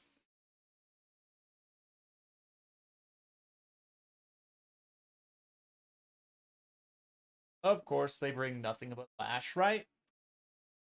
Like, even against Ogres, I would say Hysterical Frenzy and the Acquiescence are better spells to have against, just because yeah, I mean, the Lash doesn't really do anything for you in that matchup. Maybe Slicing Shards would do something for you there, but against the Ogres, because they don't really have any infantry, you know, it's all monsters and monstrous infantry, I would say you definitely want to just take buffs and debuffs as Slaanesh. You don't have any direct damage that's super effective against low model targets. In fact, yeah, I mean, they only have, what? Shadows. Why was the name escaping me? Melkoths. Mystifying Miasma. That's the only direct damage I think that Slaanesh has access to in terms of spells.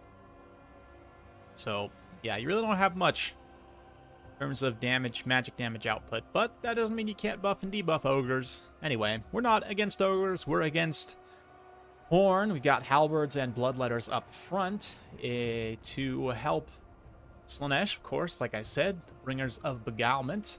Got some Marauders of Slaanesh Spears, the 2 Cultists, Soul Grinder of Slaanesh, very good choice in this matchup. Marauders of Slaanesh here with Spears. The Soul Grinder is the only thing that can even hope to try and compete with Skarbrand, but definitely, you know, 2v, I guess, what would it be? 4v3, right? Skarbrand plus the 2 Cultists versus the Herald, Soul Grinder, and the other 2 Cultists. I don't know. It's going to be a tricky one for sure. Let's see. Are the cultists of Khorne on horseback or are they on foot? Nah, this is kind of the thing. After the price increase, basically all that did is limit most people to taking the cultists on foot instead of on horseback, based on my observations so far.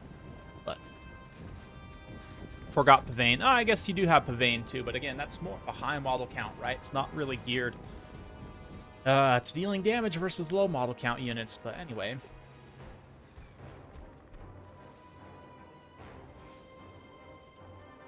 Here we are, both players patiently advancing, not really wanting to extend too much. Skarbrand, did he bring the breath attack? I mean, obviously you'd take the axes.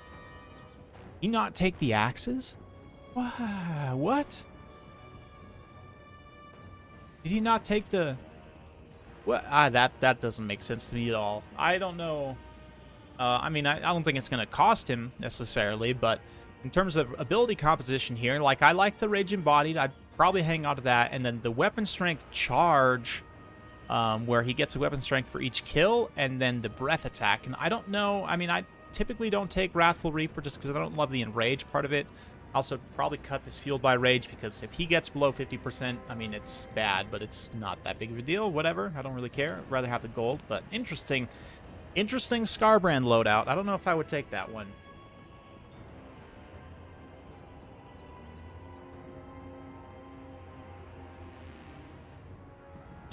Oh yeah, the army of soul grinders in the late game, definitely. Skarbrand just loves to shred those. Man, this Herald getting kind of crazy here. Gotta be careful. Scarbro is angry with this flaming magic damage. Interesting to not see Nikari here too. I personally like Nikari quite a bit in this matchup. The Witch Stealer Sword plus the healing. You definitely see some Bloodletters, some Fleshhounds, the stuff you can heal on in this matchup. Maybe not quite as much as Nurgle, but still. And then again, the Witch Stealer Sword just to try and get a good engagement against Scarbro. Oh, yes. Oh, big stretch. There we go. Nice lash of Slaanesh, doing a little bit of early damage to those warriors with the halberds. Even Star mostly just hanging back for now. Again, not wanting to really overcommit too hard here. Oh no. Oh, these Marauder Spears are in trouble, though. I mean, they're probably just going to get killed by these Furies, perhaps, straight up. Maybe not. I do think the Furies, if they rear charge him, probably could just kill him outright. But what did the Herald bring? Let's take a look here. So the Herald's got Lash, Locus of Grace, Portal Glyph, Acquiescence, and Hysterical Frenzy. So, hey, he did bring Historical Frenzy, yes. What the Total War community gets into once they announce Nomad 3 is Historical Frenzy. But anyway, Skarbrand committing, though. He's going to get big counter charge also committing from Slaanesh. Ooh, the Halberds. Halberds mixed in here makes this pretty interesting. What that means is these Hellstriders are going to do basically nothing. I mean, they would pretty much just die to the spawn anyway, so I don't know really why you would charge in there, but... Ooh, here comes the Soul Grinder. He's going to get into contact with Skarbrand. Maybe. Nope. Skarbrand looks like he's just screening. The spawn come through. They're going to screen for Skarbrand. One of them gets immediately just knocked over by the ankle of the Soul Grinder. But now the Soul Grinder's got to be a little bit careful. It and the Herald are isolated relatively alone here from the rest of the support. The Bringers of Beguilement, though, oh man, they just murdered that Chaos Halberd. That is impressive stuff. We'll keep the big Kaiju battle in the background as the Bringers of Beguilement. I haven't got to see them yet in an actual live battle situation, so this is awesome. And they are just going to shred those halberds, but I mean, it's a little bit overkill. They are now getting rear charged by all this stuff, and this is a little bit what I was worried about. Such an expensive unit. Like, yes, they came in and did an impressive amount of damage, but they're 100% not going to pay for themselves here. Likewise, the Soul Grinder, without enough support, just gets absolutely creamed by Skarbrand. Not really surprising. I mean, again, it would have needed to be a like 2 or 3v1 versus Skarbrand for the Soul Grinder to be effective, and it can in that situation, but like this, oof, not looking great so far, although Alric is ahead slightly on army damage value, and unit-wise, they're also both neck and neck, so really not, I mean, problems for sure, but we'll see. We'll see. It's a little bit hard to tell who's winning in this initial engagement, although Alric almost has the 3 cap going. He is, in fact, capturing this objective number 3 ever so slowly with the Demonettes and the Marauders of Slaanesh up on the high ground here. The Chaos Warriors of Khorne holding actually quite well. Man, the rear charge from this Fury here has been absolutely devastating. Look at that damage on those Demonettes. That is impressive stuff, honestly. But maybe if he can get to the greedy 3 cap, it will really put the dagger into Evenstar. But Evenstar is starting to claw his way back on army damage value. Unfortunately for Slaanesh, there's not a lot that can deal with Skarbrand. He is taking damage. This is what I'm talking about, like 3v1 with even just the characters. This is okay. If you had the Soul Grinder still alive at this point, this is when you could really turn the tables on Skarbrand and try and take him out. But the rest of the Slaanesh army just outmaneuvering, like I said, trying to find those isolated engagements where they can overwhelm Khorne and defeat them in detail. But the push up to the high ground objective on number 3 was not successful. That being said, it did occupy some forces. Maybe did a little bit of damage in the meantime, but let's see. Alric hanging on in the center. Nice little countercharge here from the Exalted Demonettes. The ROR nowhere to be found. Maybe we'll get resummoned. We'll have to wait and see. Maybe not.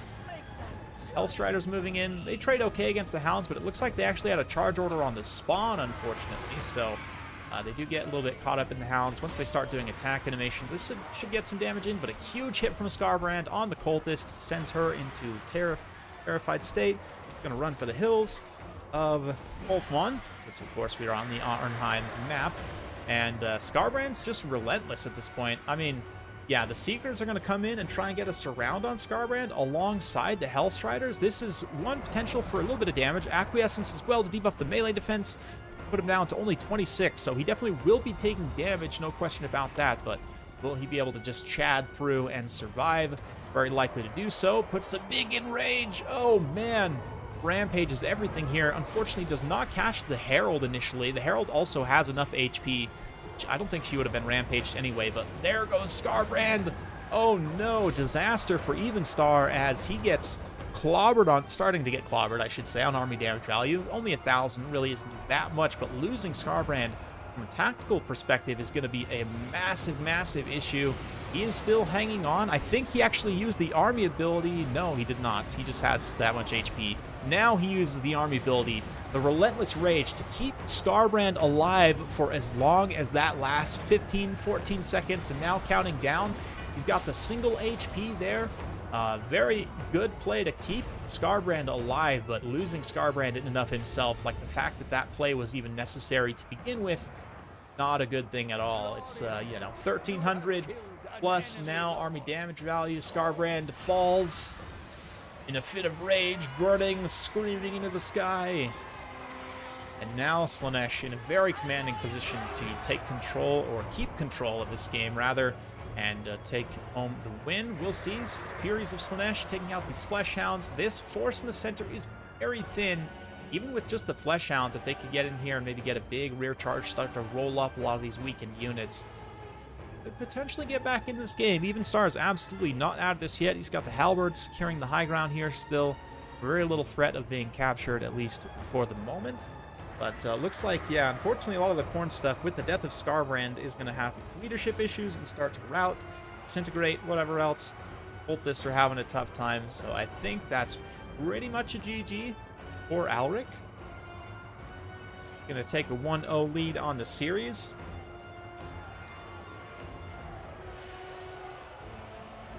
Yeah, I didn't catch it either if the Herald of Slaanesh was actually using some buffs on stuff to help deal damage to Skarbrand, but I would imagine, I mean, we saw the Acquiescence. Probably he did use the hysterical frenzy. I'm going to make that slip way too many times. Historical frenzy. Let's just go with that. I'm just going to call it that for now. Oh, right. It is a true grudge match. Absolutely. Khorne versus Slaanesh. Too bad it wasn't Ikari, but you have to give credit to Alric's build here. This is very effective. This kind of combined Exalted Demonette. I mean, the Hellstriders is very good. Seekers are excellent. Herald also eventually going to go down here, but I mean, she's done her duty. No question about that. 1,579 damage value, so probably paid for herself at that cheap price point. And now Alric just needs to fall back and pretty much just defend one objective, and he's good to go. So even if Khorne is able to actually take control of this center objective here, as long as Alric can hang on to this outside objective, that's totally fine. And I doubt that Khorne's even going to be able to take that center objective with Seekers coming in for a devastating flank. Actually do manage to catch the Hounds first, so not a full devastating flank there, but regardless, they're going to take some damage in return on that one, but enabling the rear charge of the Hellstriders, so the double Seeker Steed sandwich. I do love the models for the Steeds of Slaanesh. They're one of the weirdest, creepiest, coolest looking things in Warhammer lore by far, for sure. Weird no-arm, anteater face, lizard, snake, purple things. I don't even know. There's a lot going on there. But anyway. Historical fans' rage made manifest. Exactly. Exactly. Excellent. I mean, Evenstar's definitely making a push. He's not out of this. He's got full 10 units on the field, but a couple of those are broken and shattered, so not making a huge amount of difference. The Furies also aren't providing any capture weight. They are dealing damage, certainly, but they're not providing any sort of capture weight on this objective, so not to mention they're also getting shredded pretty quickly by the Marauders. Excuse me, and the Demonettes.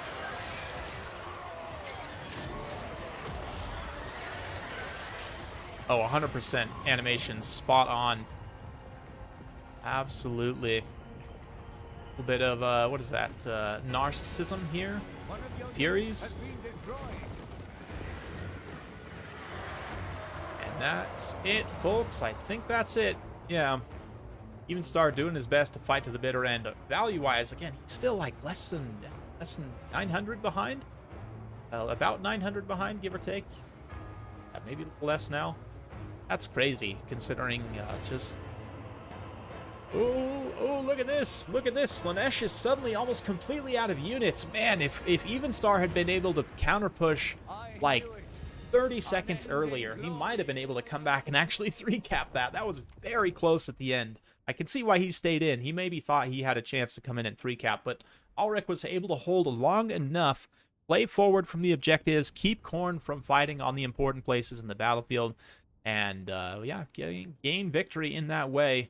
The elites of Slaanesh definitely had a rough time, but it's the cheap support units just flooding the field. I say cheap. A lot of them are mid-tier, to be honest. But the one non-ROR Exalted Demonette got almost 2,000 damage value, so that's amazing, right? Seekers also, in a surround, can get huge value on high-value targets.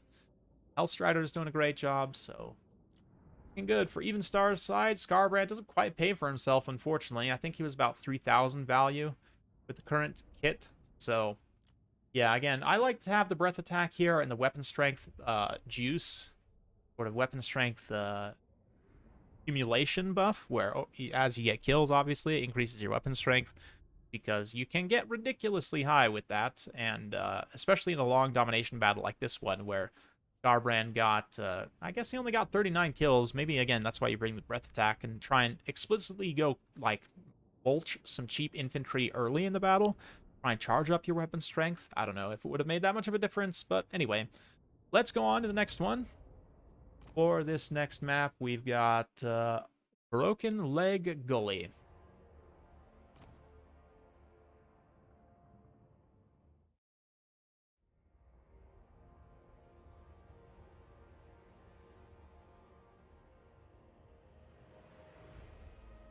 Interesting. In older models didn't have scales. Flesh. I kind of like the more reptilian look with the scales, more of like a traditional kind of dinosaur looking thing.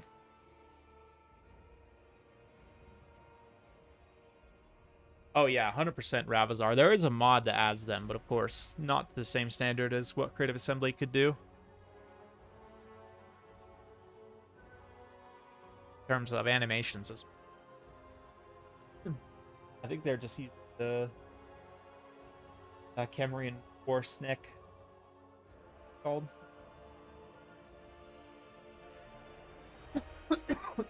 Excuse me. Pleasure Seeker, that's what it's called. There we go. Okay. Stuff here.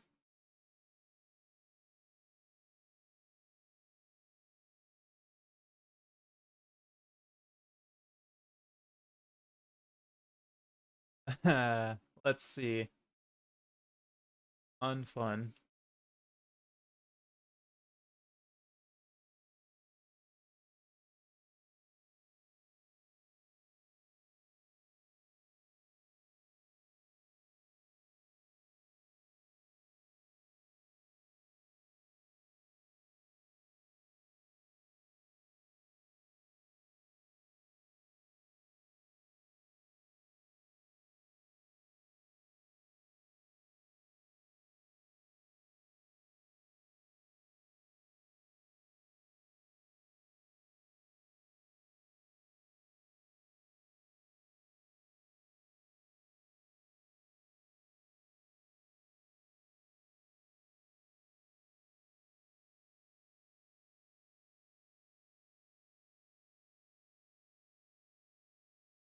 Sorry, someone's messaging.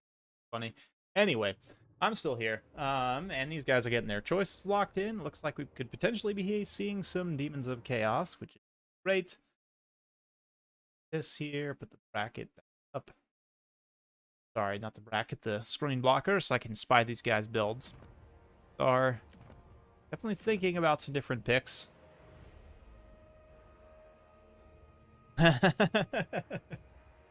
Yeah, we like rooting for underdogs, right?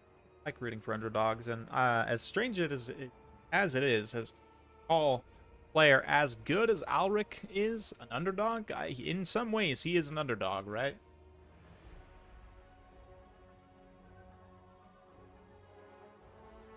Absolutely.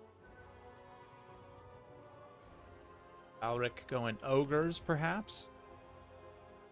Ogres, my lord.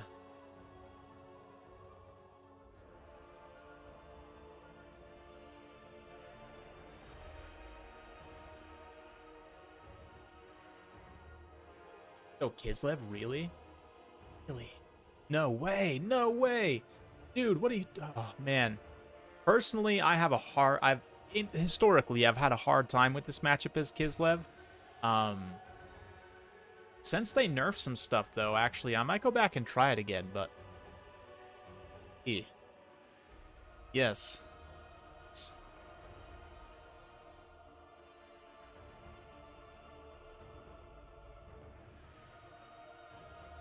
Yes. Okay. I guess it is Kislev versus Ogre Kingdoms. Yeah, I've had a hard time as Kislev in this matchup, but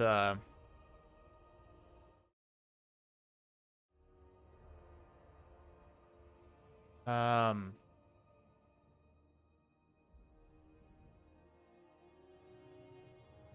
he's doing a thing. The thing is, you say Hussar build. The problem is Iron Guts. Iron Guts are a huge problem in this matchup because their armor and their armor piercing allows them to trade pretty well with Kislev cavalry in my experience. Like you have a hard time using winged lancers and what are they? Griffin Legion effectively. So yeah, it's tough. It's tough for sure. And like you don't have a traditional spear or halberd unit, right? The general lack of anti-large is an issue. Like obviously you want to spam 5 Kossar spears. But then beyond that, like yes, the bear calves can be pretty good here for their anti-large, but they're somewhat limited. If you keep them healed, they're good, but I know the Iron Blaster kind of fell out of favor. Everyone stopped using it after it got nerfed, but it's legit still pretty good in this matchup.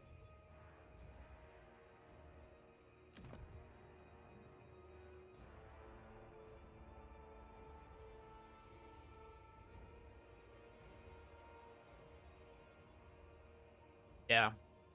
This particular map, it might not be the best, although I've had it used against me to pretty good effect on this map, for sure. Kislev does have some tools to try and kill the Iron Blaster, but it's not wildly effective. See what they can do, though.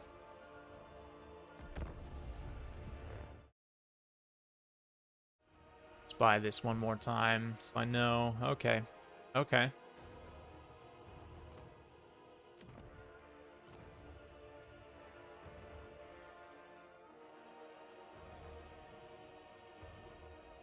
Interesting.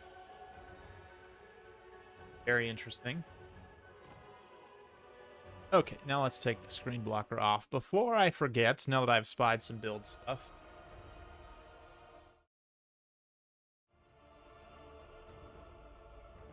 I think Ravizar, the way that Chaos Source will be balanced is that they'll have, in a way, I think they'll be like, yeah, they'll have maybe a couple cheap chaff units that aren't very good, but then they'll have a lot of expensive units. Like everything, all their good stuff is going to be very expensive, right? So you won't be able to take all of it in a given army, especially in multiplayer.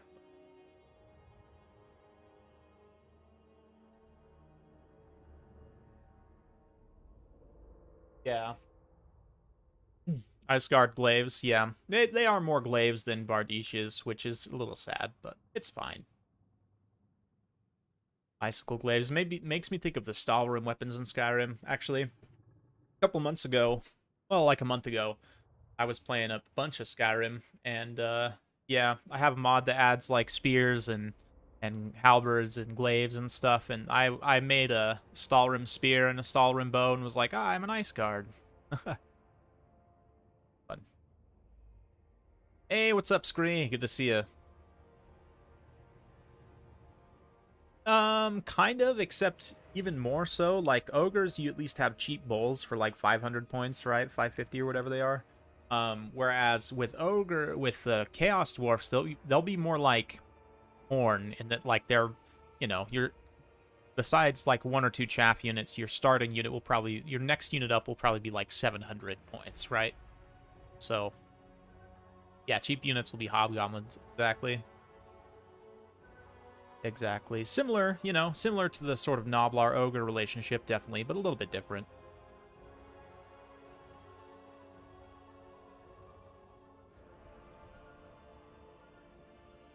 Let's see here. Boris leading the way. Watermaster, once again, we've got the double Stonehorn, obviously. I mean, it is basically ubiquitous at this point. Even after the cost increase, people are still just spamming it, which is amazing. I've got Lead Belchers, Iron Fists, and 2 Noblars. Boris with double Little Grom. Wow. What? I mean, I like Little Grom in this matchup too, but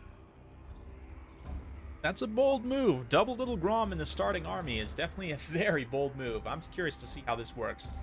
I guess he's going to use them to try and snipe the Stonehorn.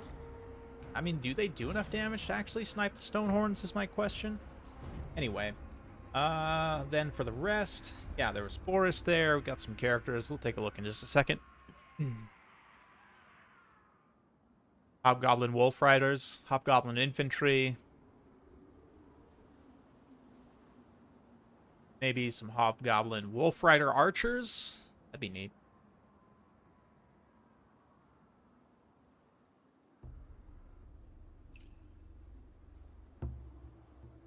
Yeah, I bet they'll be very powerful on release, and then they'll probably get nerfed a little bit and be pretty balanced.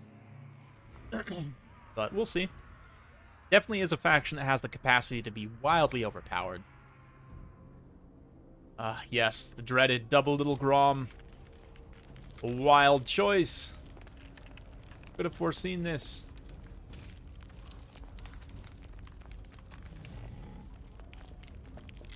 I am flabbergasted. I'm not gonna lie. I am shocked. I'll say that. I am shocked. So they've got the 1, 2 Stonehorns both stalking, and that will protect from Little Grom, obviously. So Even Star's got to do some scouting here in order to find Alric's stuff, but let's see. Yeah, they do have Black Orcs. I think they create Black Orcs, right? Or something like that. I could see them having some Orc units too, for sure. Perhaps. I don't know, though.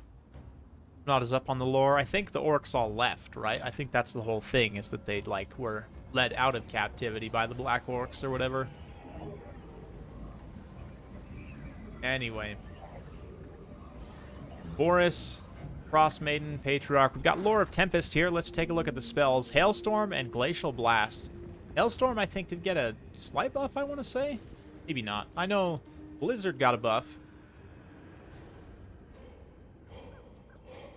Yeah, there's a mod. One of the mods I use, it adds some stuff for Kislev, like it adds a Bardiche version of the Zargard. It also reskins the Zargard to make them look more like the Griffin Legion, and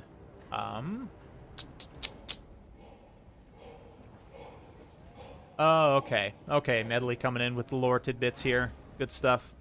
Yeah, but one of the changes that mod also makes is to switch the ice to like sled skiffs or skis or whatever you want to call them. Skids. Yeah, good stuff.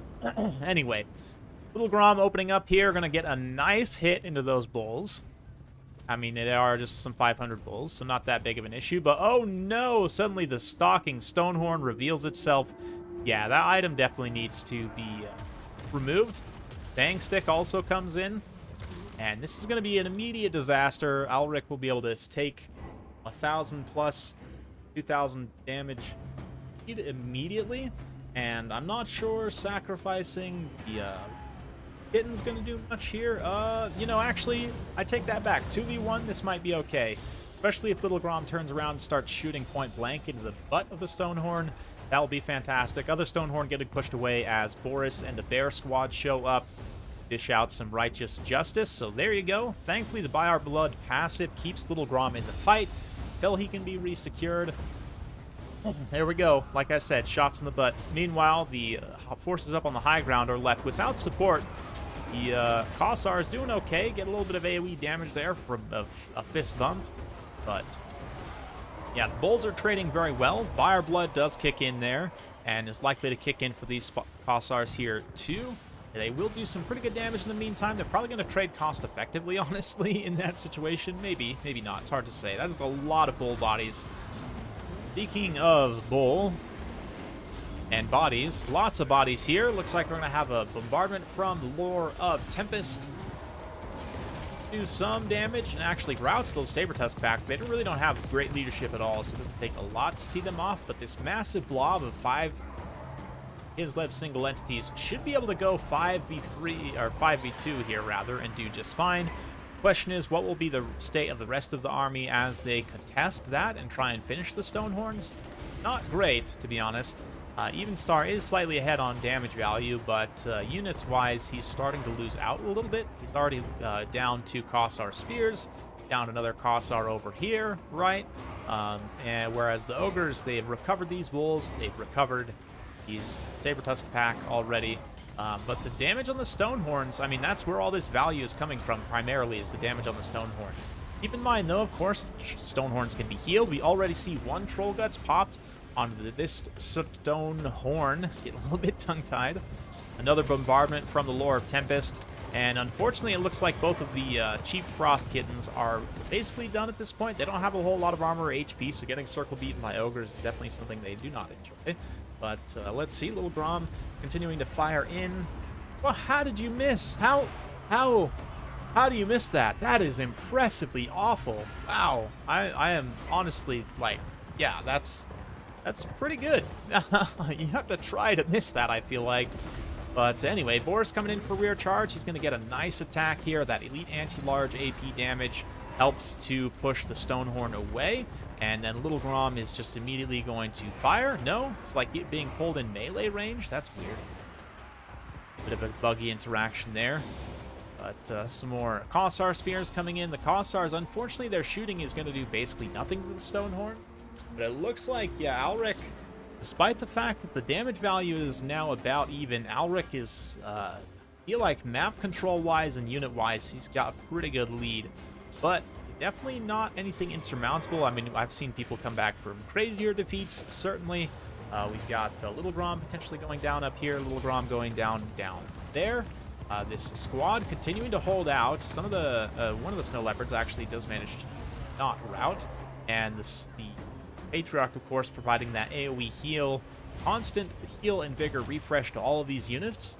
That will keep them fighting at full strength as the Ogres begin to tire. A little bit of a mistake here by Little Grom. I think you really just have to stay focused on the Hunter as much as you can there rather than shooting those Noblars. Really shouldn't worry too much about the Noblars, but Dervishes coming through. Potentially sweep a flank here and go try and get like a back cap going to keep the points situation stabilized, but rather they're just going to come in and support their Kossar brethren. Try and shock charge those Noblars off the field there. Little support. Meanwhile, more bombardment from the Lore of Tempest, and unfortunately it looks like the Patriarch is going to get terrified away here. Another bang stick coming in, doing some nice damage to the Kossar dervishes, and it's just so hard to deal with this stuff. Although one hunter has been routed, you can see immediately once the Patriarch comes back, I think Evenstar will probably path in an attack order. Nope, instead the Patriarch's just running around in a nice little circle there. But let's see. Little Grom staying focused on Hunter, pushing Hunter off. Little Grom here is teetering on the edge of wavering, but it looks like the Lead Belchers instead are coming to focus on this other Little Grom over here. Another bombardment. Man, this Frost Maiden has just been relentless with the bombardments here, and I will admit it is a pretty consistent way to deal damage, even though it's not the best necessarily. It's not as good as something like Searing Doom. It does deal a little bit of damage there. You can see if the missiles impact the ogres directly. So, and given the blob of big bodies there, it is very likely to impact at least in some form or another. Nice bait of the overextension here too from Evenstar, getting Alric to get his Stonehorn Hunter away from all this support. Nice bang stick though, and the Ogre Bulls are also rushing in, so maybe it's actually not that bad of an engagement for the Stonehorn to take. He's taking significant damage right now, but should be able to screen just fine through these Iron Fists.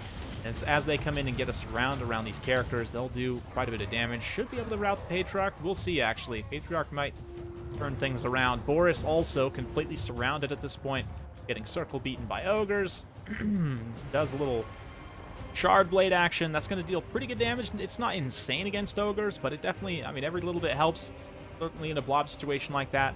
This little Grom, man, I can't believe it's still fighting. And the Kossovite dervishes did come forward and are seizing objective number 1. Once again, more bombardments. So Kislev, although they have been kind of behind the curve, Evenstar is relentless and just staying consistent, keeping up on his win condition objectives, trying his best to not get completely out of this fight. Army damage value-wise, he's hanging around, even now taking a slight lead over Alric Raul, so Alric definitely needs to be careful. Might be worth it for him to just pull all forces back and try and defend one objective, rather than still continuing to try and hold this center position, but both the Stonehorns are still fighting. One came back from rout, was not able to be fully seen off there. Nice little rear charge from the Frost Kitten, though. Oh my goodness, how adorable. The Snow Leopard coming in there and getting it done. Boris survives the gooning attempt of the ogres, and now with the support of the bear squad all formed up once again, can get some sweet healing from the Patriarch, try and rebuff his HP and his vigor back up. You can see there, if you watch the little yellow vigor icon, it should pop into green relatively shortly. Let's see though, the Patriarch is maneuvering away and out of melee, which he does need to be near Boris and in melee for this to be continuing to occur, so possibly a little bit of a mistake by Evenstar, but let's see if it ends up mattering. Right now his counter push is super strong. He's taking a lead in terms of army damage value, and at the same time he's still getting some catch-up supply from being so far behind in terms of victory tickets. So dangerous situation. Sneaky Noblar though, I love this from Alric to get a random unit of Noblars just to come occupy some dervishes, come contest this objective, and possibly snake it away from Kislev. Make sure you maintain that points lead as much as possible. Kislev counter push, slowly grinding through the ogres, and he manages to beat the double Stone Hunter, which so far no one else has been able to. Impressive stuff for sure. Maybe the double Little Grom, there's something to it, especially with the bear squad to help protect. I actually really like that. Might have to try it a bit myself, right? Yeah, just watching this army damage value swing back and forth between these two players, this is definitely the closest battle we've had today so far. But the Slaughtermaster now in huge trouble as the Stonehorn Hunters are gone. He has to pop Troll Guts on himself, which he does manage to get it off before he gets routed. So even though he's getting chased here and is going to take some free hits, he should survive this, especially with the Bulls rushing in to continue to screen. More Bulls charging downhill. They should be coming in. Yeah, I was going to say, just come in and try and get rid of these archers, get rid of that Little Grom. It's out of ammunition anyway. but it still can contribute mass and armor-piercing damage in melee, right? 40 melee attack and 110 weapon strength. Isn't that crazy, man? Each individual war sled used to have that same weapon strength. It's just nuts to me, honestly. Anyway, bombardment, but I think Ogres are probably going to be able to hang on to this. That sneaky Noblar play, the MLG Noblar over here on objective number 3, is now getting ransacked by Winged Lancers, which is definitely enough killing power to deal with them easily, but they have fulfilled their objective. So great job, Noblars. Now please die slowly, preferably, but I don't think they're even going to be able to do that necessarily. But what that's done is it's allowed Alric the space now to where all he has to do is maintain one objective, but Kislev coming through, they've got Kossars, and more Kossars surging forward to objective number 1, trying to get the full triple cap. The question is, will he be able to get the triple cap in time? The Ogres are smart. All they'll do is just detach everything to run up onto this top objective and defend that. Yeah, Alric in a position now where he's down significantly on army damage value and on units, getting a little bit caught up here. I mean, I understand wanting to try and finish these mobile units off, but at the same time, you're sacrificing a lot of value here to be tied up in this engagement that should be over here maintaining the capture on this objective. Man, oh man, that's a tough situation to be in. I think Evenstar might have pulled this back. He is going to be able to get the triple cap executed, and it doesn't take long in a triple cap situation like this to be able to get fully back in the game. So Alric needs to try and counterattack and recapture an objective as soon as humanly possible. Let's see what he can do. He's got another heal on the Slaughtermaster just to top him up. He's coming in to try and deal with Little Grom, but look at this, the devastating late-game dagger of the Warbear Riders. That is a brutal late-game summon. Ogres do not have any tools to deal with this at this stage of the battle.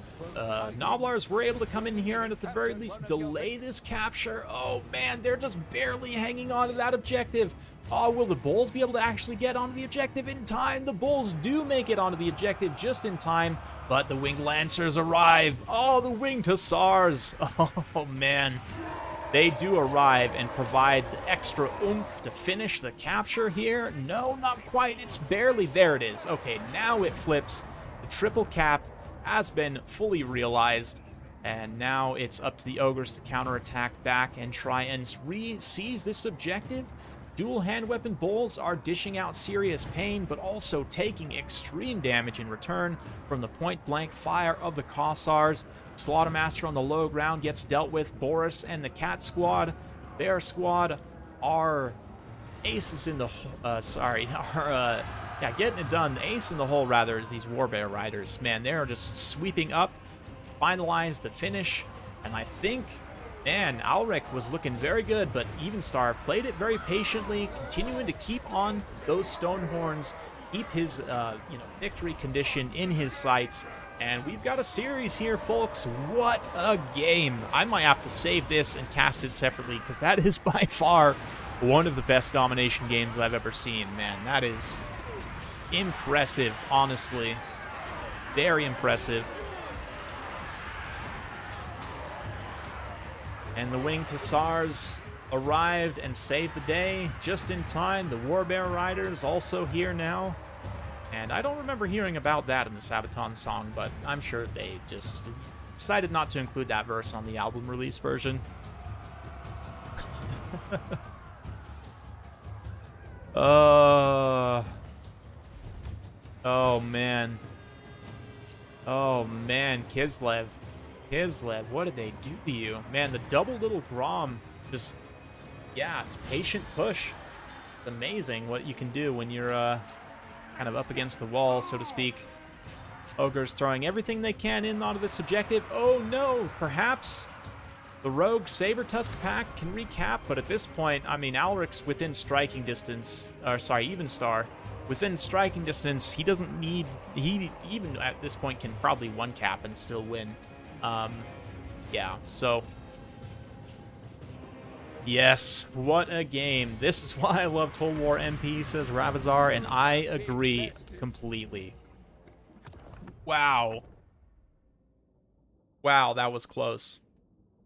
One of the Stonehorn Hunters, I mean, does a ton of damage and pays for itself. The other one struggled, definitely. But, I mean, it's hard to argue with any units, individual units' performance here. They all performed reasonably well, considering their value and the situations they were put in.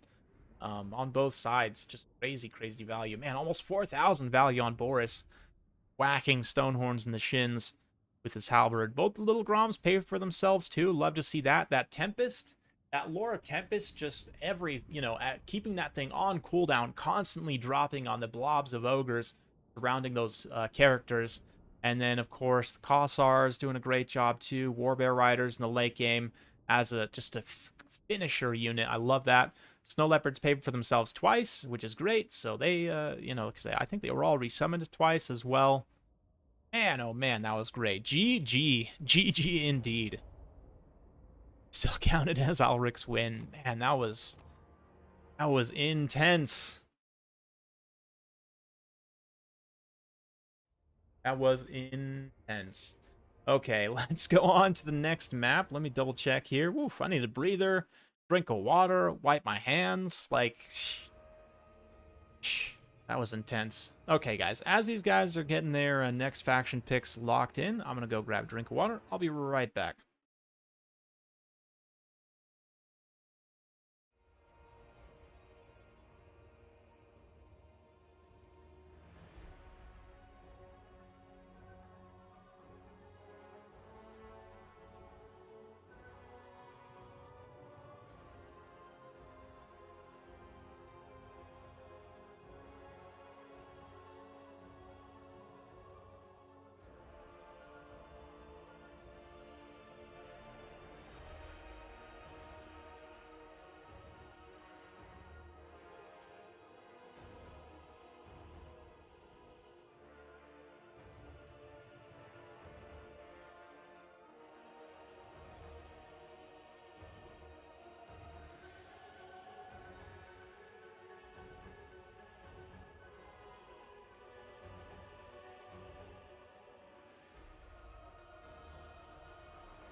One thing I did want to point out that I thought was very interesting, as I kind of get back to it here, Evenstar actually messaged me asking what the maps were going to be. He wanted me to list all the maps, right, for every round. And I think what he's doing here is actually picking, not necessarily based on his opponent's faction. I mean, obviously he's doing that with his army composition, and to a degree, I think, with his factions, but more so, I think Evenstar's playing to the maps. So, like, on that last map, right, with that center alley and some good choke points, that is actually a pretty ideal map when I stop to think about it, to use something like Little Grom. Like, I myself have used Little Grom good effect on that map in the past, right? So, especially against the ogres, I mean, it did kind of line up perfectly with the faction, army pick, and map. But like in this one, potentially he's going to go with Grand Cathay here. It seems he's thinking about it. And that would be a great one. Grand Cathay or Slaanesh, both would be great picks on this map. Also considering Ogre Kingdoms as well. But it's interesting. I'd be curious to know how much the map, maybe I'll ask him after the fact, how much the map is actually playing into the thought process of army picks.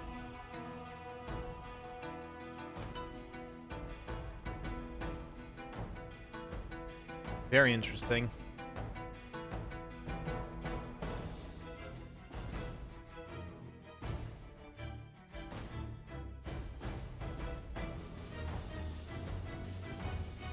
Anyway.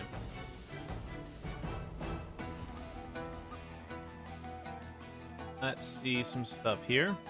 Good looking good. Yeah, game with no Kislev Chariots. Well, I mean, it was against Ogre Kingdoms, and the Kislev Chariots are not any good against Ogre Kingdoms. But yes, Kislev game with no Chariots. Ah, looks like Alric's going to go with the Demons of Chaos, so nice. Let me look. Add something here.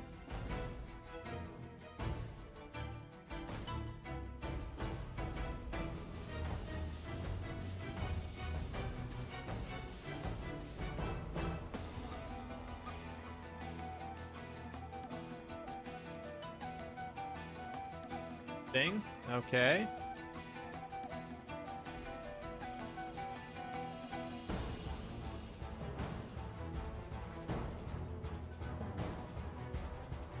Okay.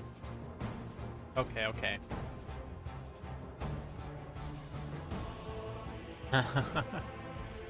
Yeah, the thing about Demons of Chaos is they can't actually take all of the demon armor, right? So, I haven't seen anyone do it yet. I mean, obviously, I haven't seen a lot of people playing Demons of Chaos and Domination anyway, but let's see. I'm genuinely curious to see what Alric can pull off here.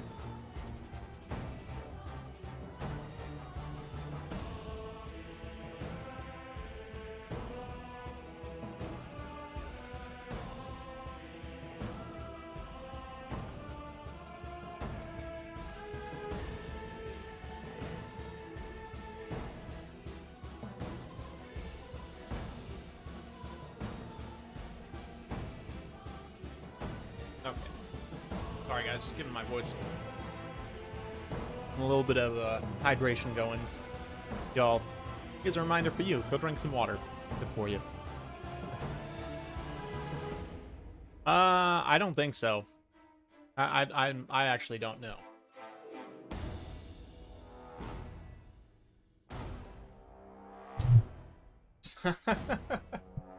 I apologize. That was probably very loud for you.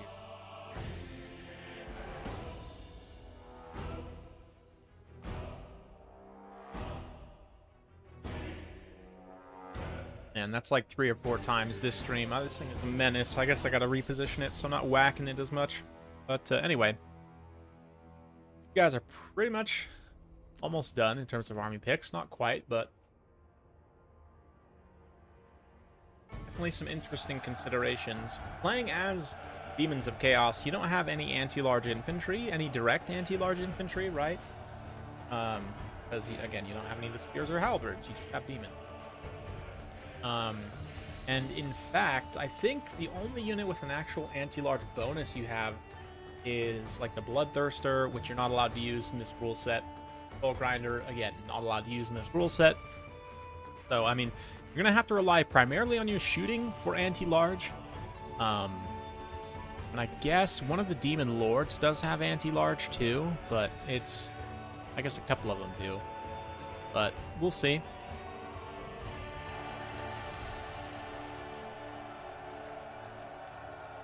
We shall see.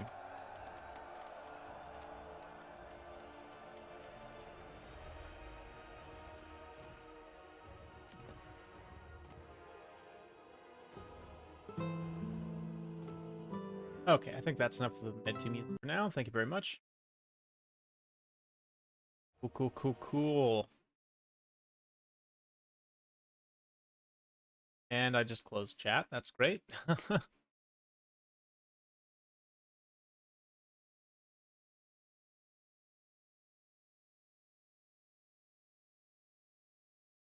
Oh. Here we are.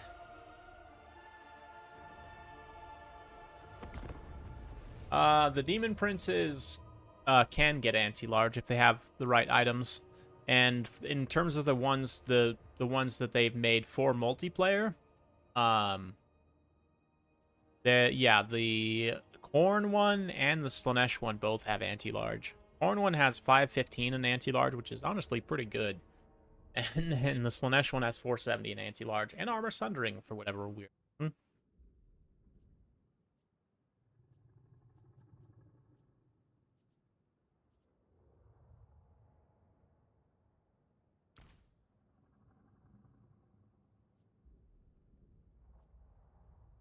Okay. Looks like they're loading in. Get the blocker off the screen. Here we go. It is going to be Be'lakor.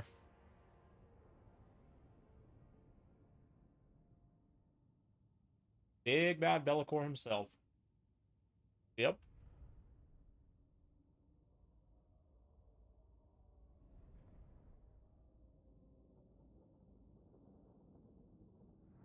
Okay.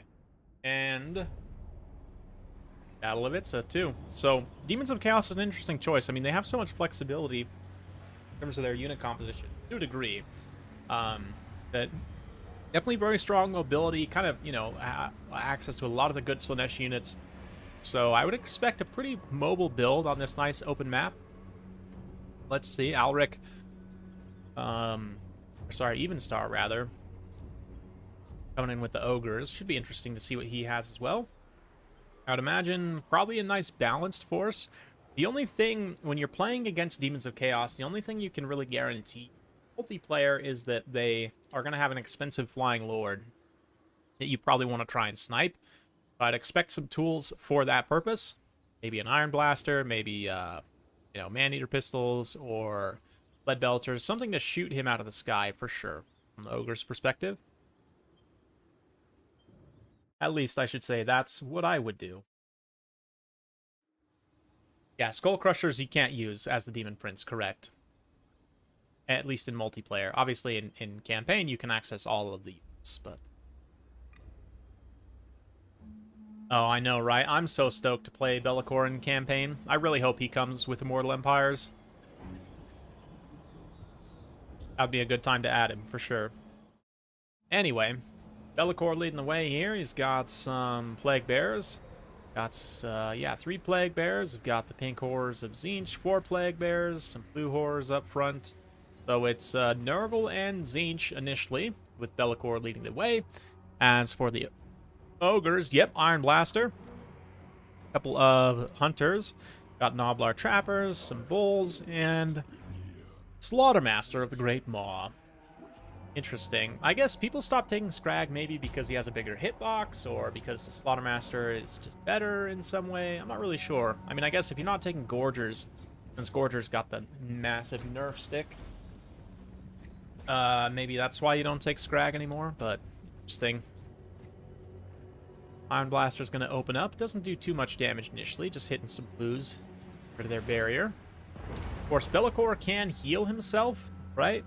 So if you're considering, what he can do, keep in mind he does have damage resistance, huge melee attack, debuff, feebling foe. Does he not actually have? Oh, that's right. It's a campaign-only ability. He doesn't have it in multiplayer. Could have taken a Lore of Nurgle caster, or also he might get the Fecundity Army ability, which would also allow him to heal. A few different ways of healing with Be'lakor, but let's see. Yeah, so far, the Iron Blaster is not even shooting Be'lakor, and definitely wants to switch targets to him as soon as he gets close, within a reasonable range to try and fire at, but right now, the Iron Blaster is just kind of shooting whatever. Lead Belchers, I would also like to see them just come mirror wherever Be'lakor goes, so they can open up some lead. Open a can of lead on his head. I don't know. Stonehorn's getting a nice charge in here. And I'm excited for Lizards versus Ogres, actually. I just realized right now, I'm very excited for Lizards versus Ogres. That's going to be a fun matchup. Very brutal matchup for sure. No mercy in that one. Here come the Screamers. Nice buffed Screamers. They're going to get in here, do some okay anti-large damage to the Hunter, but they're really not a heavy enough unit to contest considerably in that matchup. Be'lakor definitely is, though. He sweeps over in an attempt to get rid of Evenstar's Stone Hunters, so Alric doing a good job kind of keeping everything together. But here comes the Bulls. The Bulls impact the blue horrors there. He doesn't have his Plague Bearers quite in a position to screen. Blues should be able to hold up, though. I mean, they do have a ton of HP, so probably will be able to at least hold until the Plague Bears get there. Be'lakor also maybe 2v1 here momentarily, but he does have the support of the Screamers and plenty of Plague Bearers also moving into position. Blues likewise can open up some shots here. They do have to be a little bit careful. Be'lakor has no armor, and he's got very low, doesn't have any missile resistance either, so he could potentially take like a lot of friendly fire from this, but let's see. Gotta keep the health bars up and see if that is the case. Definitely the Blues do seem to be accurate enough. They're not hitting Be'lakor too much, although the engagement certainly is painful. There, a little bit of boomstick, and the Iron Blaster firing into the side. Iron Blaster definitely not paid for itself yet, and is already half out of ammunition, which is why it's a little bit weird. He just has a lot of cheap units to shoot at, right? I would definitely only be focused on shooting Be'lakor, but the Blues make their way forward, making their presence felt. Broken a lot of the other Ogre units. You know, actually the choice of a heavy Zinch shooting against the Ogres is quite good. Historically, Ogres have struggled against a concentrated, you know, critical mass of Zinch shooting, so this kind of result isn't wildly surprising to me. Maybe, yeah, we'll see. I mean, certainly we saw Evenstar come back from a nasty situation before, so he's not out of this yet, but trying to grind down Be'lakor as Be'lakor deals with one of the Stonehorns. Be'lakor, though, 2v1 here when he's surrounded, like he has one in the front, one in the back. That's not a good situation for him to be in, so nice repositioning there from Alric to get Be'lakor away. More Screamers being thrown in here with their sad faces. Just please give them a cup of coffee. Gonna chase the Stonehorn away. Both the Stonehorns, actually. And there is another unit of Screamers just kind of trundling up in the sky here, waiting for their barrier to recharge. I do notice Alric, doing a good job of letting his Zinch units recharge their barrier as much as they can. He did actually go for the full triple cap.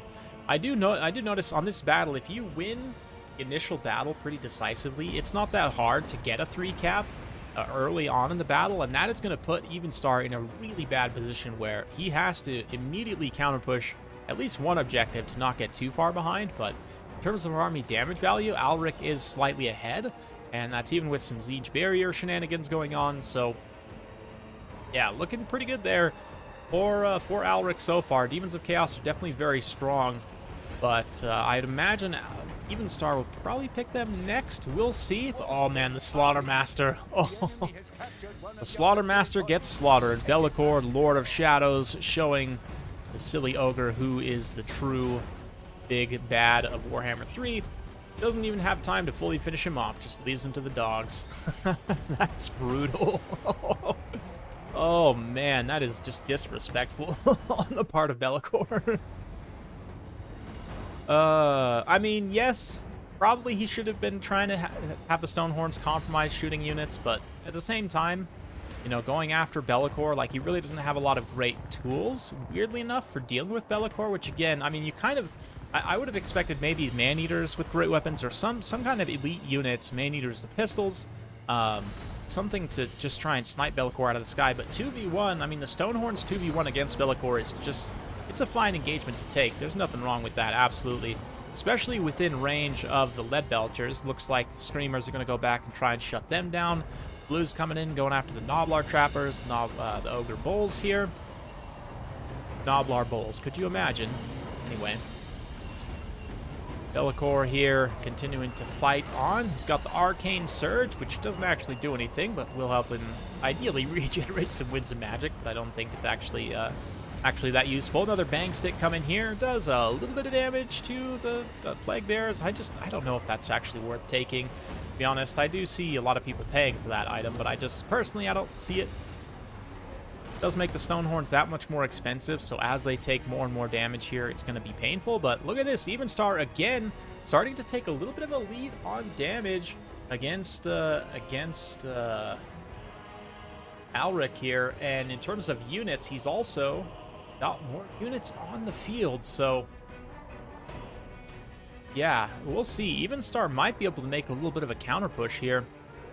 I'm not sure. I mean, it says he has more units on the field, but like if we count a few of these shattered and routing units as well, of course, all the demons are fully combat effective, even if they're quote-unquote routing, right? If they're crumbling, they're still going to be fighting at full combat effectiveness, more or less. So, yeah, it's a little bit misleading, this unit count up here on the side. Anyway.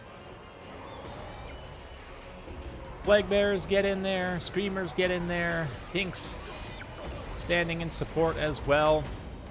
Have more ogres rushing into the center, and oh no, what's happened?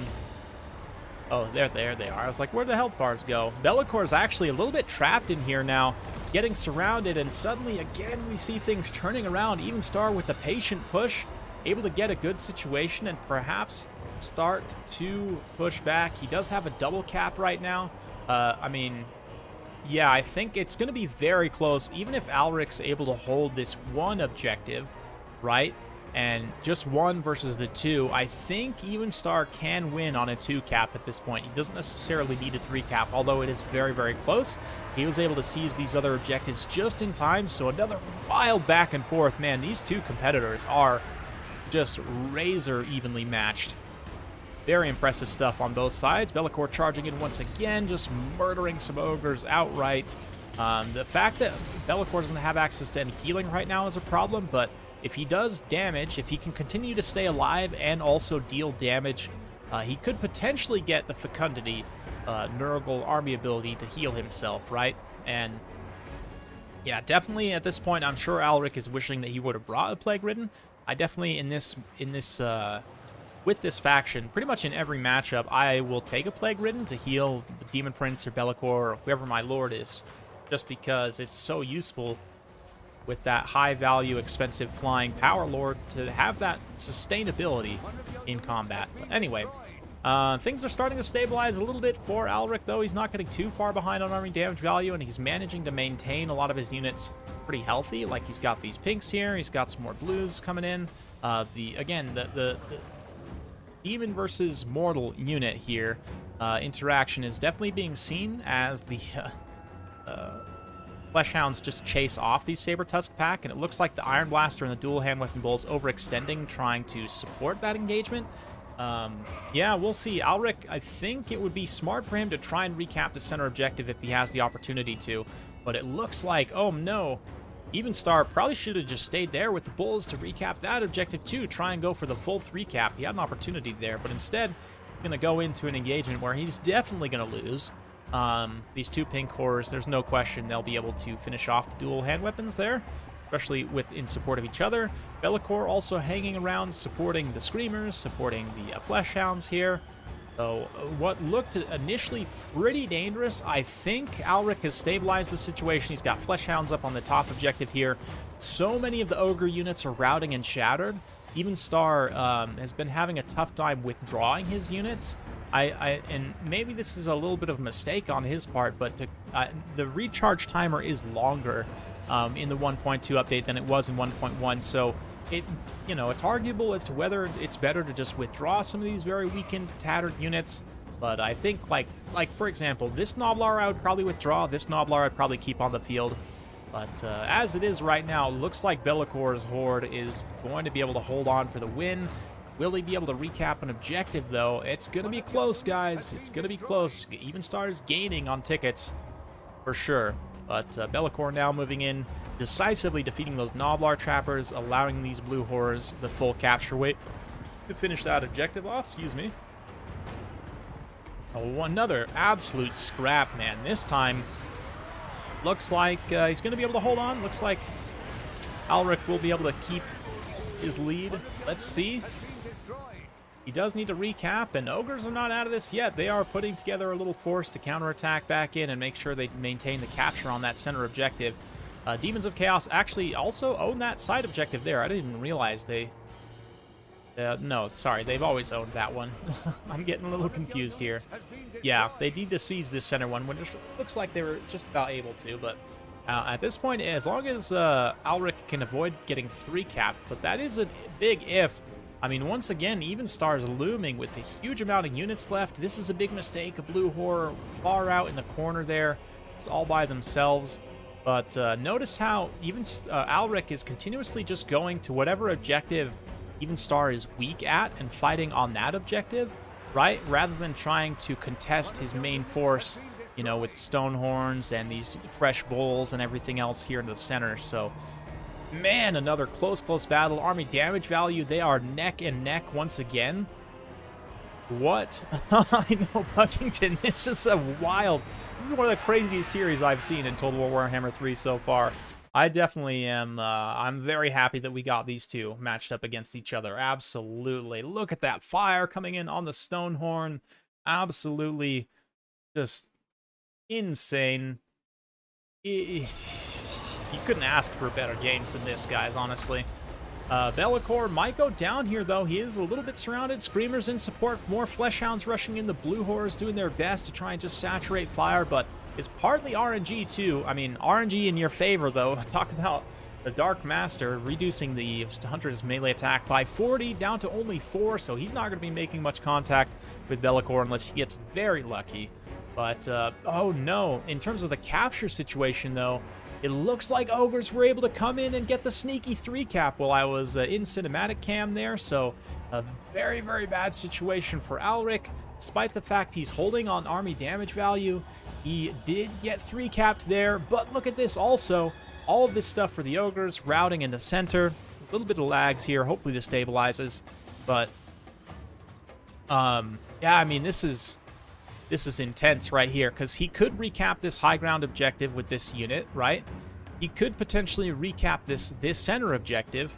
Oh, I really hope no one crashed. I'm going to be so sad. This is such a good game. Please don't drop. Come on. Come on, stabilize. Stabilize. Come on. Oh, no. Please don't drop. There's no way I can give this to one player or the other because it is legit neck and neck right now. But I think, did somebody crash? Let me check here. Oh, that's so unfortunate. Oh, no. Oh, I think we're good. I think we're good. Oh, thank God.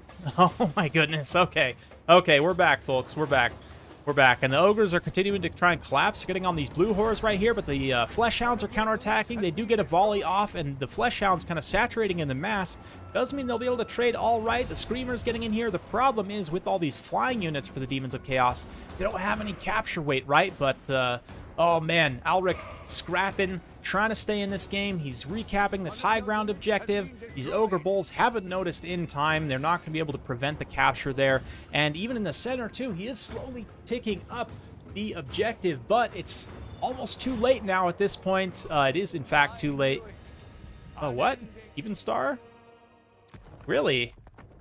Did Even Star just crash, or did he get dropped? Did he concede? Because he was about to win there, I think.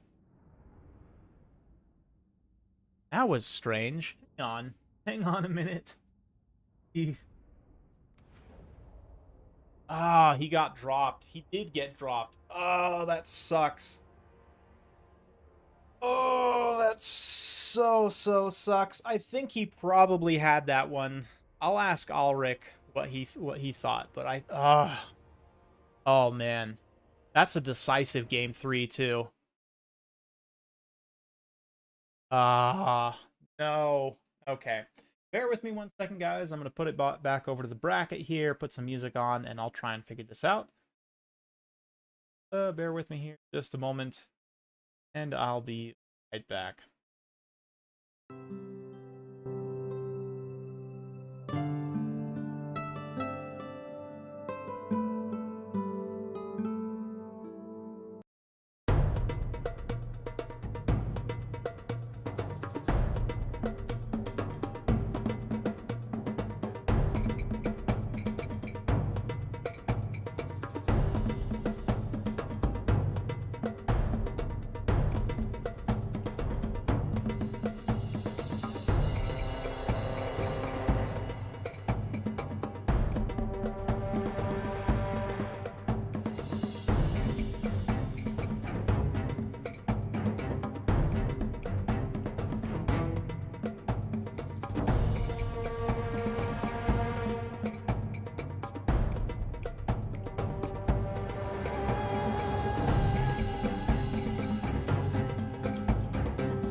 Okay, so we will now go to a game 4. Alric conceded that he probably wouldn't have been able to win in the end there, so we're now going to on to game 4. Excellent. Excellent, excellent. Let me turn the music down just a little bit as we get everything set up. New map locked in.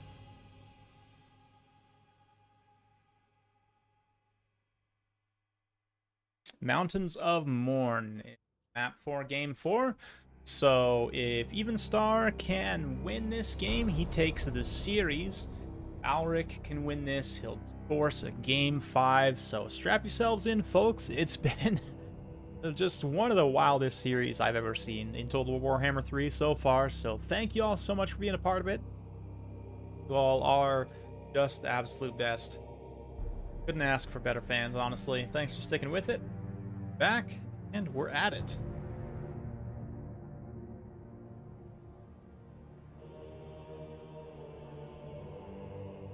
I can remember that Kenry and War Sphinx Unlimited Charge animation. Yeah, it does seem the Stonehorn. Stegadon also. There's a few other monsters that suffer from a similar issue, to be honest, but it's fine. Manticore, even. I think the Manticore was actually probably the first. Manticore is always... Maybe not always, but it seems like it's constantly doing a charge animation.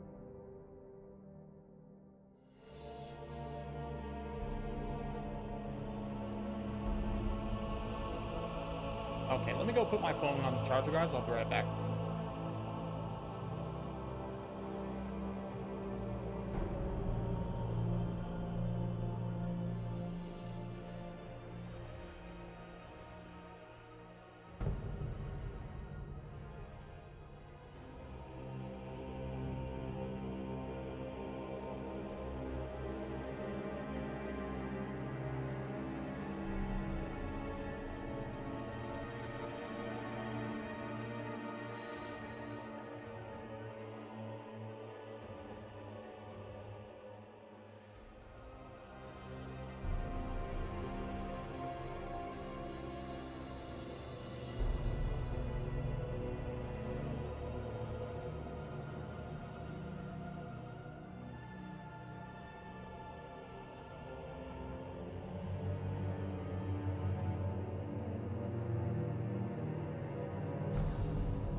Okay, I'm back, and it looks like we're gonna have Kislev versus Demons. Nice, very appropriate here. Putting Yuri's past, right? The Demon Prince, aka Danny. His past is obviously tied to that of Kislev considerably. Interesting to see. Kislev versus Demons, nice. We've got some quality Kislev gameplay. Unfortunately, we haven't had any Cathay games. So I apologize for you Cathay fans out there. Be sure to bring you plenty of Cathay content. If I can, basically. But hey, thanks for coming to Great Book of Grudges. Always a pleasure, my friend. Take care. Have a good night.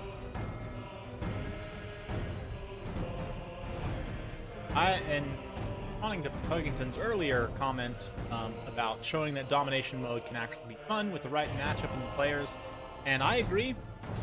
And also, not only that, but I think the changes they made to the supply, I think they've hit a pretty good sweet spot in 1.2. I need to play a lot more games for myself and see kind of where things are at, but like so far at least, I feel like the good balance between getting reinforcements and not getting them too quickly, like being able to, and the fact that the decharge timer, the like convalescence cooldown, right, is a little longer too, because of those changes, like it feels a little bit more impactful when you actually finish off a powerful unit. Like unless it's a relatively cheap unit, just I don't know. I guess it still would be possible to get an expensive powerful unit back, but.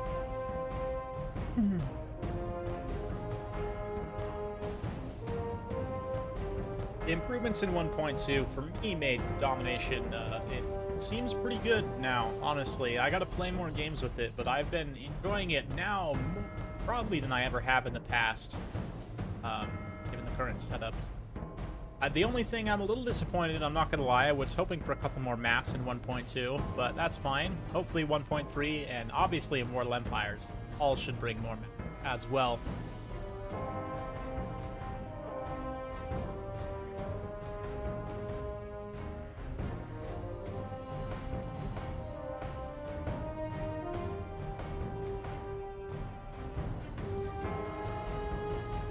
Okay.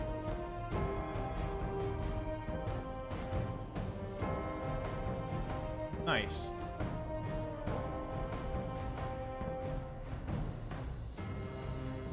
Nice. I'm just spying these guys' builds right now. They're still considering their option.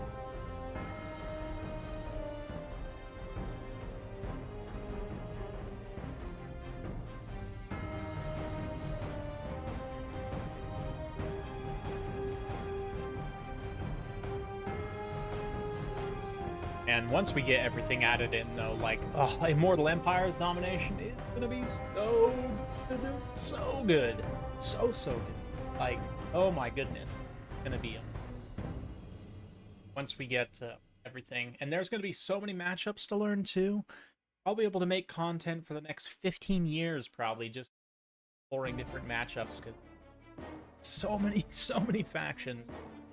And ways of playing those different factions, and individual players have their own different styles too, right? Like, I'm a known heavy cavalry enjoyer. I'm not so much of a like missile defense player.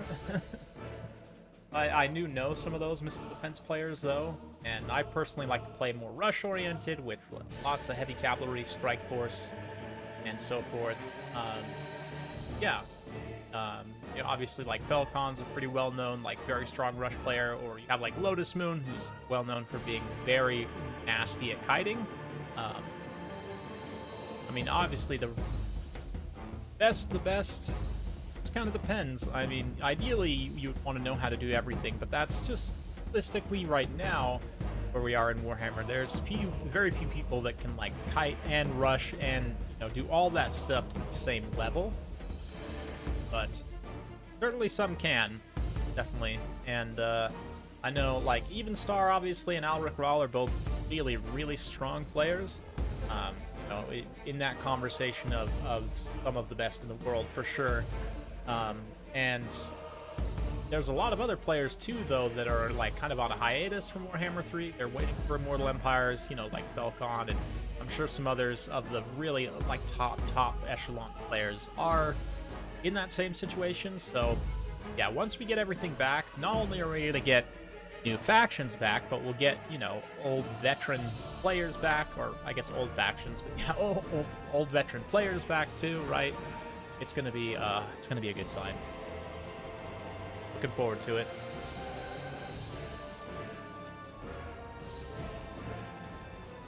Okay, thank you once again, Med2 soundtrack. Here we are, Mountains of Morn. This map has a lot of choke points, a lot of room to maneuver, but also a lot of chokes, little kind of areas to fight in, so see what the players can get up to.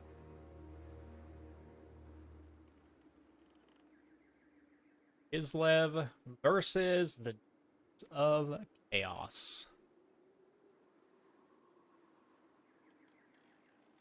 Make sure... Oh, I do still have the blocker up. Yep, got it this time, guys. Yes, I love the Mountains of Morn, even though some people don't like this map, and I kind of understand why. It's got a ton of chokes just all over the place, but the reason I like this better than something like, say, Silver Spire is because, yes, there's chokes all over, but there's almost always a way around the choke. There's very few places where you can properly, like, completely cut off in advance, right? Like, there's almost always a way for you to try and circumnavigate, get around. A fun one, definitely. I wish it was just a tiny bit more open, but it is what it is.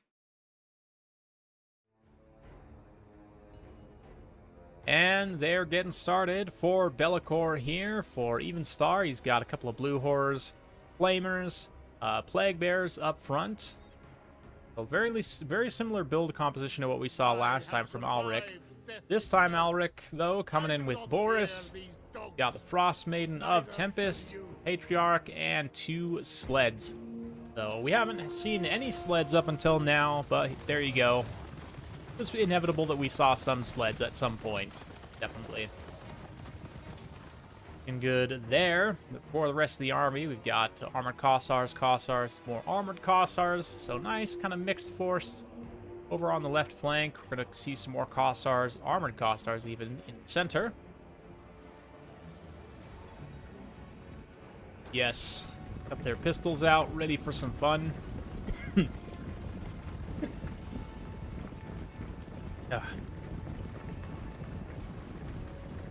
Cutting off 2 of the mountains in the middle and 1 of the cliffs on the sides would be a big improvement. Oh, I agree, for sure. Like, you cut, like, this cliff right here, so you have just, like, an open alley on both of these sides, and then, yeah, maybe cut one corner, so you have, like, a corner here and a corner here, maybe? I don't know.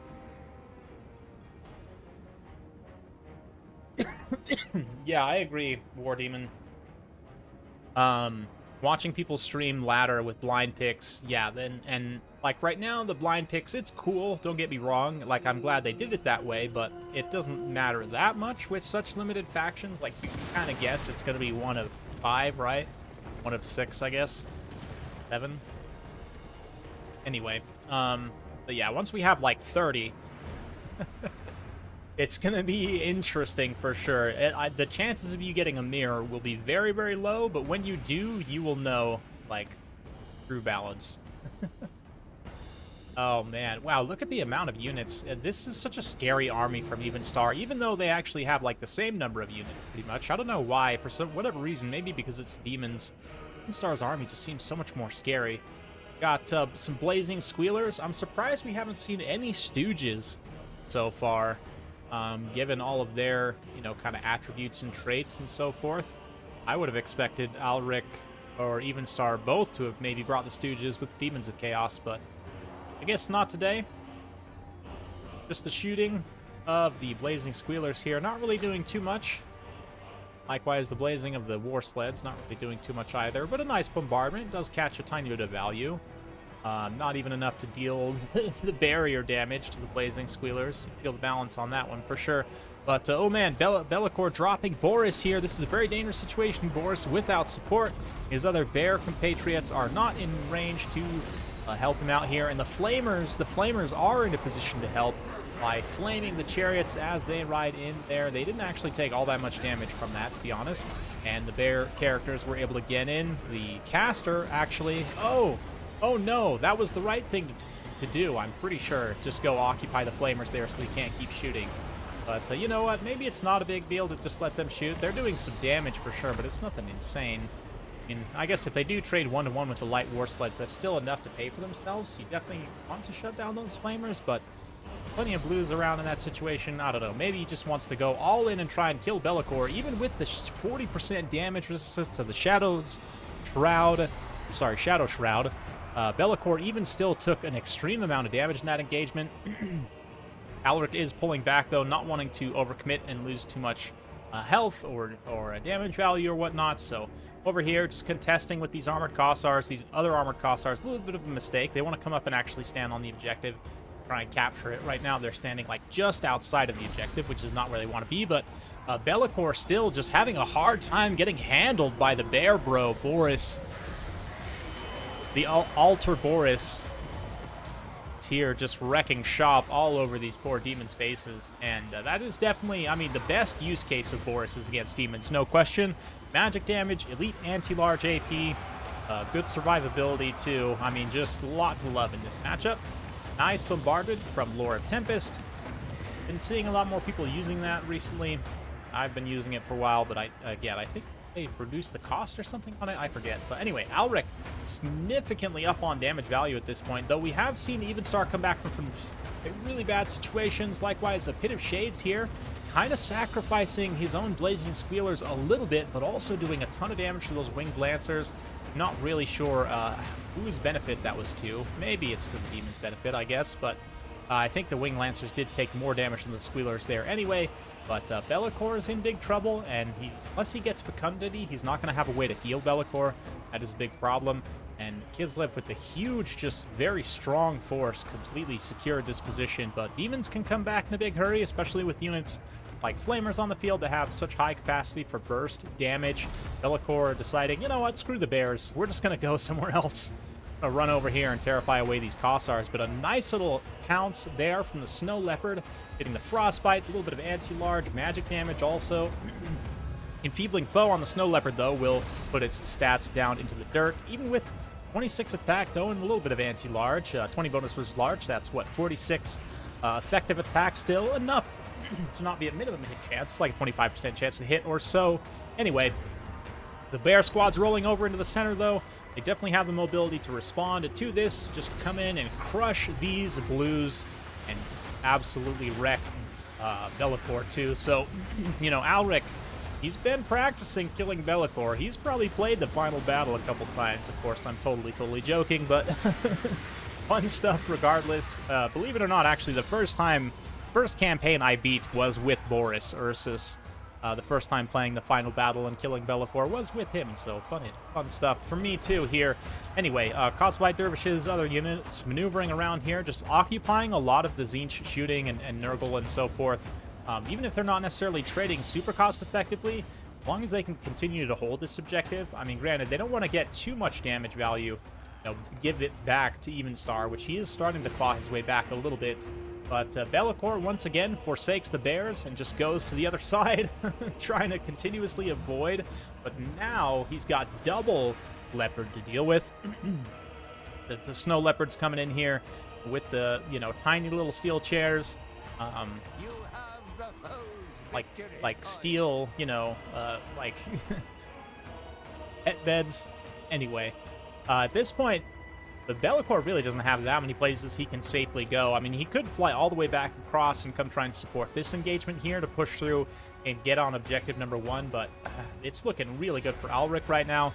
Evenstar is ahead on tickets too, so he's not necessarily getting any extra supply right now from the catch-up mechanics, so interesting situation to be in. We'll have to wait to see how it plays out. More Kossars firing in here. Sled's doing a great job just taking out those isolated plague bears there. It does look like Be'lakor realizes he's just going to need to go and just keep avoiding this death squad.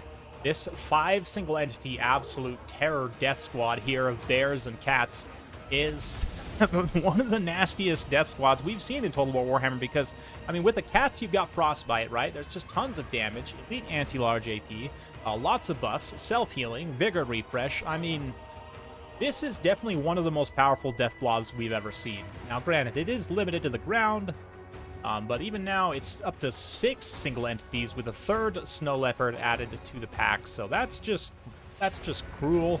It's just rude in many ways. It's fun. Units getting retreated there. Kislev doing a good job making sure, yep, you see those winged Kossars just disappeared. So Alric's doing a good job. Seeing as he's playing as a mortal faction, I think one of the issues he ran into in the last couple games, where Evenstar was able to come back and actually get a 3-cap in the mid to late game, wasn't retreating units when they got very wounded, and especially mortal units.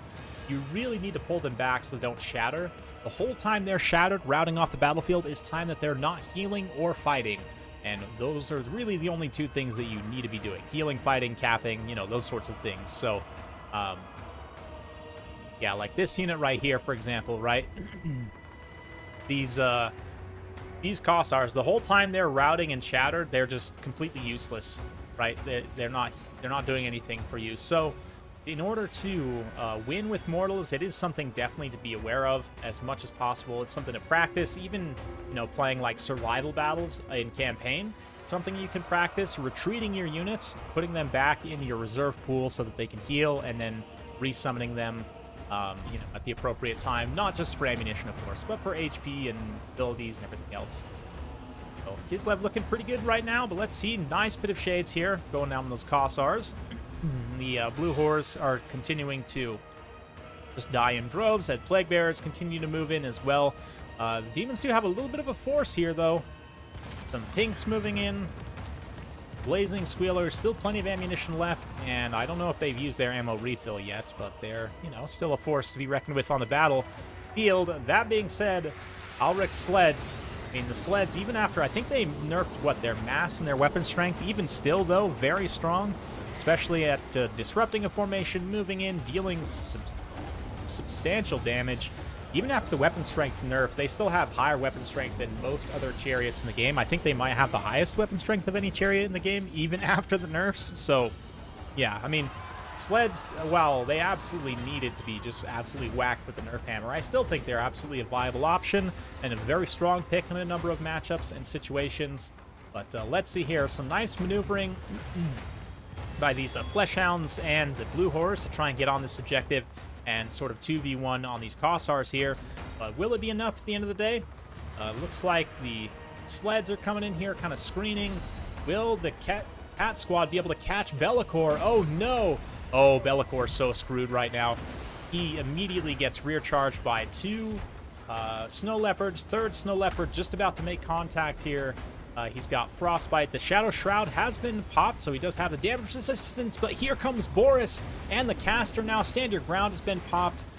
Blade of Ursun, all that stuff. I mean, Be'lakor, this is a nightmare scenario for him. He is just stuck, getting stagger locked, getting huge damage dropped. That's with 40% ward save. That's nuts, guys. That is such a crazy burst goon right there from the ultimate pack of Kislev. Yeah, Boris. Boris is nasty, guys. Boris is so nasty. And he drops a little spiteful bomb on his head just because. Alric's got to be careful, though. He doesn't get too focused on, you know, having fun and sniping stuff, because even Star's Resurgent, he's got a number of units all across the field. He's threatening captures on 2 out of the 3 objectives. He's got 2 objectives down. He's threatening capture on the 3rd. So you can see immediately Alric's like, oh crap, okay, let's not get 3 capped again. Make sure I stay close here. Any units that he summons needs to be, yeah, mobility, or else have, yeah, just mobility pretty much. Just keep bringing in cavalry at this point would be my MO, to continue to reinforce and even just contest these units, not allow them to accumulate the capture weight to recapture this objective here. So Alric seemingly learning on the fly from his mistakes. I don't know if he's been like super active recently in playing in other tournaments, but it definitely seems like he's getting his feet under him the more he plays this in this series. So I'd be a little bit terrified. I mean, he got the first game initially, right? Even Star was able to come back and get 2, but it looks like we're going to a game 5, folks. What a tournament. Oh man, this is getting wild here, folks. And Even Star doing his best just to finish it off, get those blue horrors onto the objective, try and secure it. But Boris has other ideas. There's still tons of winged lancers too. You see again the late game winged hussar arriving, just putting the dagger into the heart of the enemy faction. Such a cool unit, man. I love Kislev so much. I'm so happy that they are fully realized in Total War Warhammer. I guess maybe not fully realized yet, but they are realized. And definitely in their current form with the changes to collision damage. I am really loving Kislev with the nerfs to the sleds and just how everything is working together right now. I really feel like they're running on all cylinders and in a relatively balanced way. I mean, there are some things I think that still need some tweaking. That Patriarch should not have that item. I'm sorry, but just as strong as it is, it's really a Lord level item in my opinion. So yeah, if you were to take that off and give it to like generic Lord, the Boyar, I think that'd be a fine choice. Give him some better support ability as well, and make him have some kind of a role.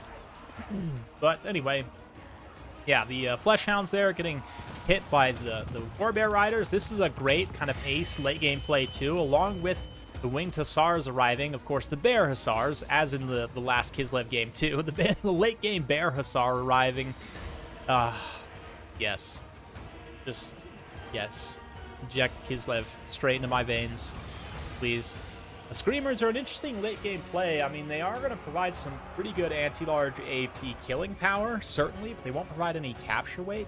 So if the objective is really just to finish off the cavalry that's left, likewise for Evenstar, I mean, at this point, you might as well just get everything, and or at least like only leave one blue horror on each of those two objectives. But it looks like Alric's got this one in the bag. It's very close. Evenstar almost executed a third comeback, but Alric able to hold on for the win this time, and guys, are you not entertained? Like, oh my goodness, are you not entertained? What a series. Oh man, I love this. I absolutely love this.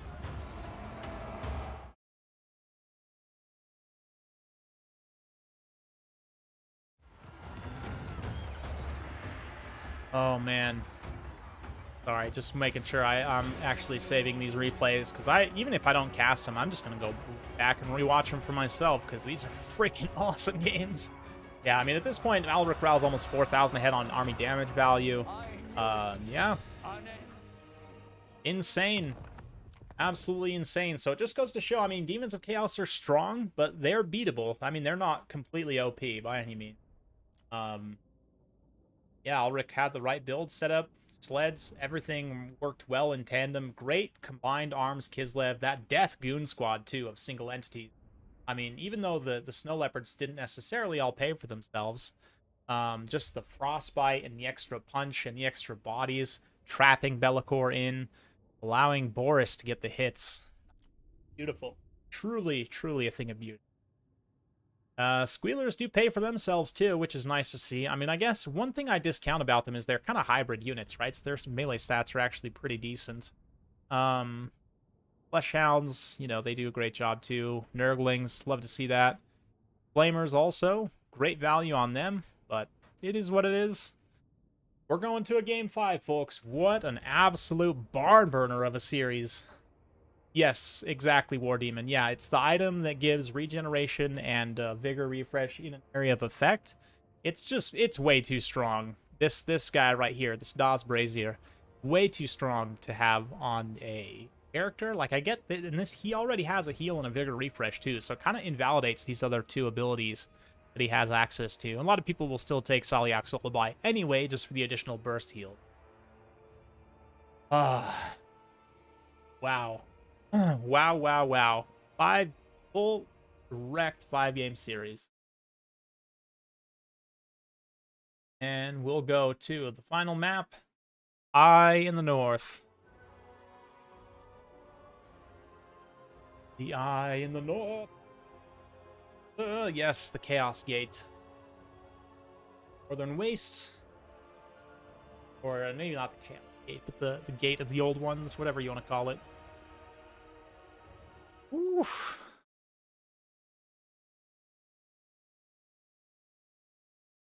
Wow. Wow, guys.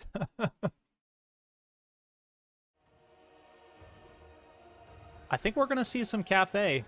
I think on this last one, we finally will see some Cathay. We forced a game 5, so hopefully they've used... I mean, both of them have used Ogres. Both of them have used Demons of Chaos. Both of them have used Kislev. We've seen some Khorne. We've seen some Slaanesh. We seen any Nurgle? I don't think we've seen any Nurgle yet. I don't think we've seen any Nurgle or Cathay yet, right? We'll watch for one of those two. And the grand final, who will it be? Oh, man. Let me go make sure I got that replay saved as well.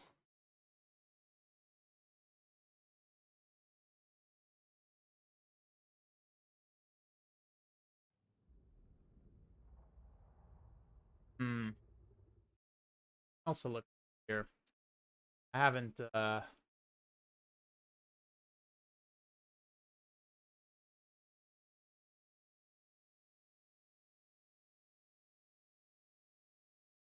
oh,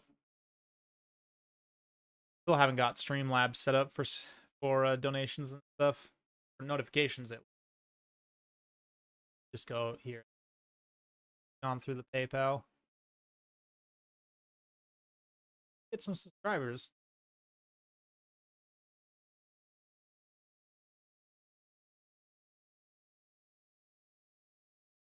Excellent, excellent.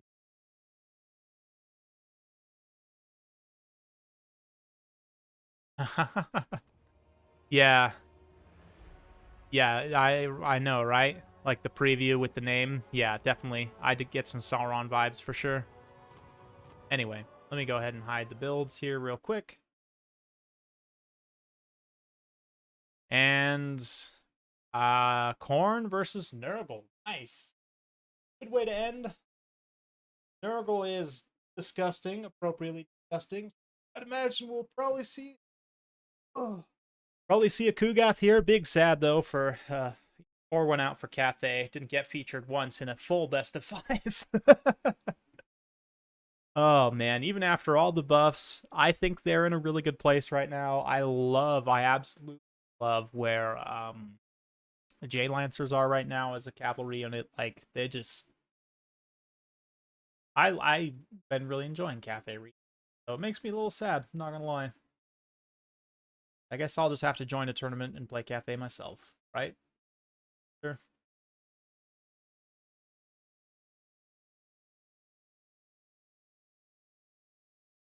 Like, even stars ready to go, too.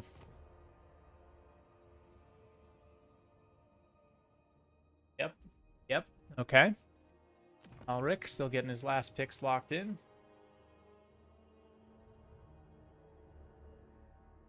Yeah, I don't know why. Even after in 1.2, I mean, I've been playing them a little bit recently, and like them a lot better now. Now that Jade Lancers are actually like really good for the cost. I mean, they're one of the best 800 cost cavalry you've ever. They're actually right now they're better than Empire Knights have ever been. So that makes me happy. I can kind of play Cathay as if I was playing Empire. Pretend they're Empire Knights. Then pretend Zhao is Carl, and so forth.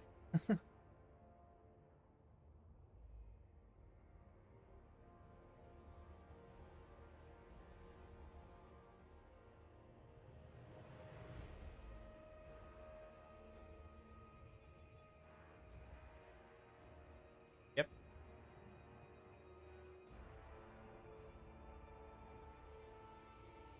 Yeah, just Cathay doesn't exist. It's true. Cathay is a falsehood and a lie, you've been told.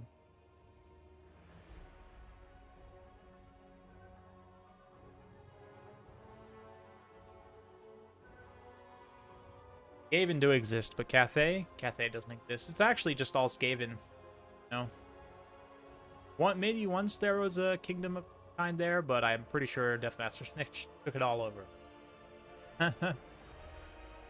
Yeah, you're probably right. They're very cheap for how good their stats are. Like they remind me a lot of like a basic vampire lord. Like they're caster lord for good stats, like very solid stats for pretty cheap price. Yeah, I would tend to agree.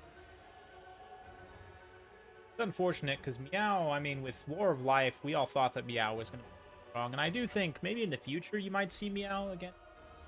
Like, I think about Bretonia, for example, right? Bretonia versus Cathay. Like, Meow double Sentinel. It's pretty strong there, I would think. It's because the Sentinels are going to be really hard for Bretonia to deal with. And to be able to heal, sustain them through any, like, mass peasant archer fire or anything. Yeah. That's a matchup I'm pretty excited for. On the flip side, though, I mean, fact that Britonia has such excellent mobility, and like in the air, I mean, Britonia just wins, right, with Royal Pegasus Knights and like hippogriffs and stuff. So it's interesting. Yeah, it'll be an interesting matchup. That's a matchup, and all of the human versus human matchups, like Kislev versus Empire, Kislev versus Britonia, Empire versus Cathay, Britonia versus Cathay. All of those are going to be really interesting. The human versus human tends to be a lot of fun. So, yeah.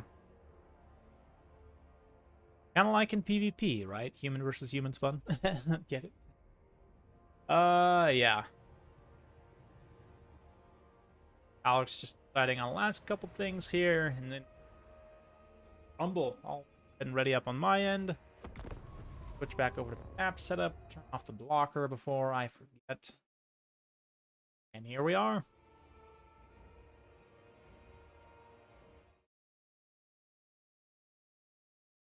Here we are.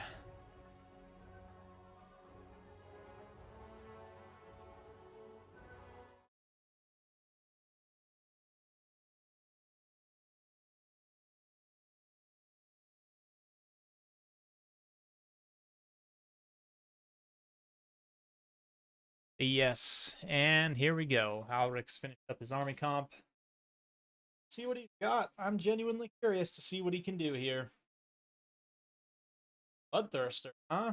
Exalted Bloodthirster, and a Bloodthirster, and a unit of Skull Crushers. That is a seriously elite kill squad. Front, 2 Cultists. Of course, for Nurgle, we've also got 2 Cultists, and Kugath, a Plague Mortar, Soul Grinder, 1 unit of Exalted Plague Bearers, and a regular unit of Plague Bearers as well. So, good stuff.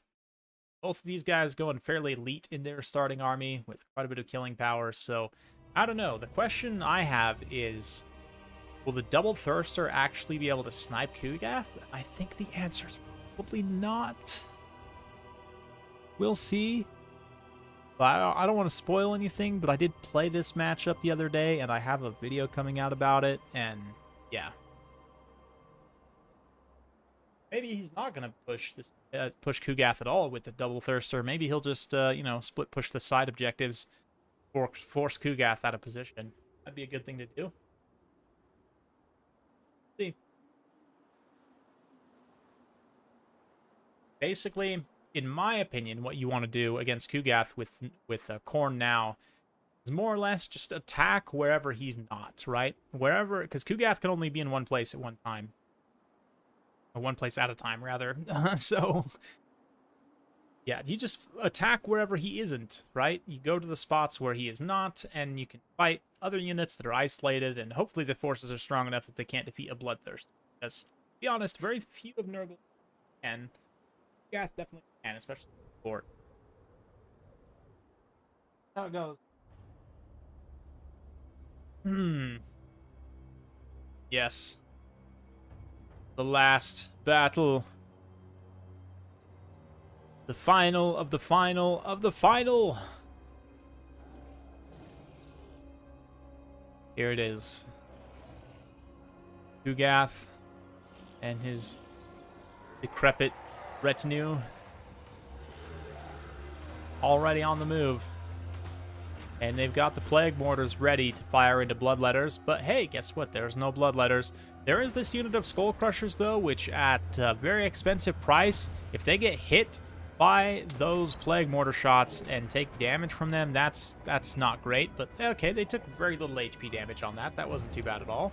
Got some Flesh Hounds moving up as well. The Double Thirster, Double Cultist. I mean, is he just going to go straight for it? It looks like he might just go straight for it, which is a very bold move. I mean, you could maybe come in here and snipe the Soul Grinder, or possibly snipe one or both of the Cultists.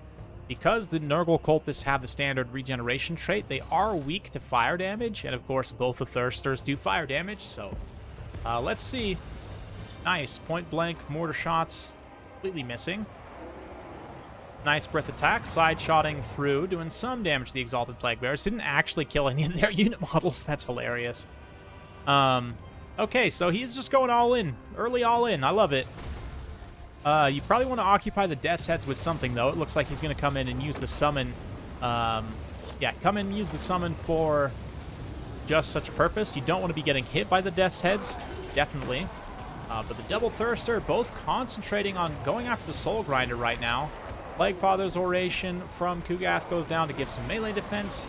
A lot of these units getting their armor sundered too, of course. The Exalted Thirster getting a little bit distracted, but needs to stay on the Grinder, stay on Kugath as much as possible. Oh boy. Oh boy, here it comes. Skull Crushers managed to outmaneuver the Plague Bearers and are now getting into combat along with the Hounds here. Summoned Plague Bears do manage to kind of saturate in them and are going to be able to get some pretty cost-effective damage in here, actually, but they will obviously get torn down over time. One Cultist is down, the Soul Grinder's down, Fleshy Abundance can't save him, so this all in from Khorne is very interesting. The Stooges come through. They get hung up on a unit of Summoned Bloodletters, but they are within range to throw their Death's Heads at the Bloodthirsters if they can manage to get clear of this Summoned Bloodletter. That is a very cost-effective use of that Summoned Bloodletter, though. Soul Grinder still not quite popped yet, but was that a cost-effective trade? No, not exactly for Alric. You see, the problem is that the Bloodthirster, he just kind of, not necessarily one-to-one traded, but traded quite a bit of HP on, is quite a bit more expensive. Likewise, the Skull Crushers, this is a big mistake in my opinion. Even after the buff to this unit, giving them anti-large, I still think they're just way too expensive to ever be effective, given what they are and kind of their health and their HP and everything. HP per model, I should say. But yeah, that all-in push, although he did manage to snipe the Soul Grinder, runs out of steam pretty quickly, and you're now down like 1,200 value to Khorne in terms of army damage, and still haven't capped any of the objectives. Like, these feels a little rough to me, but you never know. Maybe he did enough damage to now come in here and just kind of dictate the battle. He's got the Flesh Hounds capping this objective here, move some other forces easily to capture this objective over here, same thing. So if you can get the early 3 cap and even just keep Nurgle bottled up in his deployment, that is definitely Alric could win pretty reliably. But right now, I mean, he's put himself in a little bit of a tricky situation by taking that big all-in. I almost wonder if it would be worth it to let Nurgle just kind of occupy an objective and then just fight, you know, wherever Kugath isn't, like I said. So we'll see. He does manage to get the first objective capped. Spawn coming through. Still a mistake. I definitely think that he needs to cap this home objective as well. Maybe he's trying to avoid feeding to Alric too much extra supply because he's already a little bit behind. Gets too far ahead on tickets, then obviously it's going to be feeding even more supplies with which to buy units, right? So nice breath attack though, side-shotting into the Festering Stooges. They are now isolated, so great charge coming in here, possible from the Double Bloodthirster. You can get the Flesh Hounds in there, and even the Spawn. Yeah, all of that is just targeted. Come in here and snipe the Festering Stooges. So a nice high value goon. If he can just even this alone, just shutting this down, will get him pretty close back to even in terms of army damage value, because that's how expensive the Stooges are. But the question is, can you actually finish them before everything else gets within the range? And the Fleshy Abundance is going to have something to say about that, right? And not only they get the Fleshy Abundance, they also get their own innate regeneration effect, the Gloom of Flies, which will also provide some terror as well.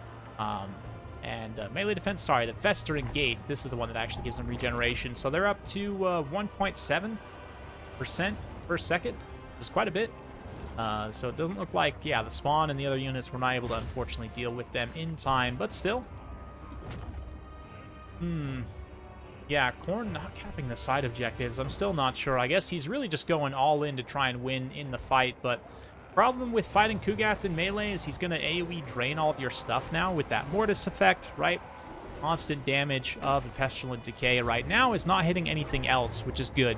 If the two Thirsters can fight Kugath away from the rest of their units, that is actually pretty ideal. But the Cultist is going to get involved here as an extra single entity, and also the Exalted Bloodthirster has a tendency to get distracted. You can see he's doing some attacks off into some units that don't really matter at all there, well, leaving the regular Thirster to just get beaten by Kugath. I mean, Kugath's stats are good enough that he can definitely get it done, especially with that Plaguefather's Oration, up to 88 melee defense, even 64 baseline, extremely tanky. hard to make consistent contact with, even for an elite killing unit like a Bloodthirster. So I think that's it. I think, I respect the risk from Alric to go for an all-in early and just try and win decisively at the outset, but he's put himself in a really bad position here. Now 3,000 points behind on army damage value. Just really, really a struggle for sure. And now Nurgle's in with the 2 cap. He hasn't even capped his home objective. So, I mean, I hate to hand it to Evenstar this early, especially after a series this amazing. But yeah, looks like Alric is going to throw in the towel there. And Evenstar will take home the series. So what a game to finish it off. Hopefully you guys enjoyed that. It was a crazy, crazy series. Very fun games. Some of the best games I've seen to date in Total War Warhammer 3. So that was impressive stuff. Thank you all so much for coming out. It's been my pleasure. You guys are the best. Yeah, congratulations to Evenstar. You are the champ. I'll just play some music now as I kind of end the stream. Thank you all so much.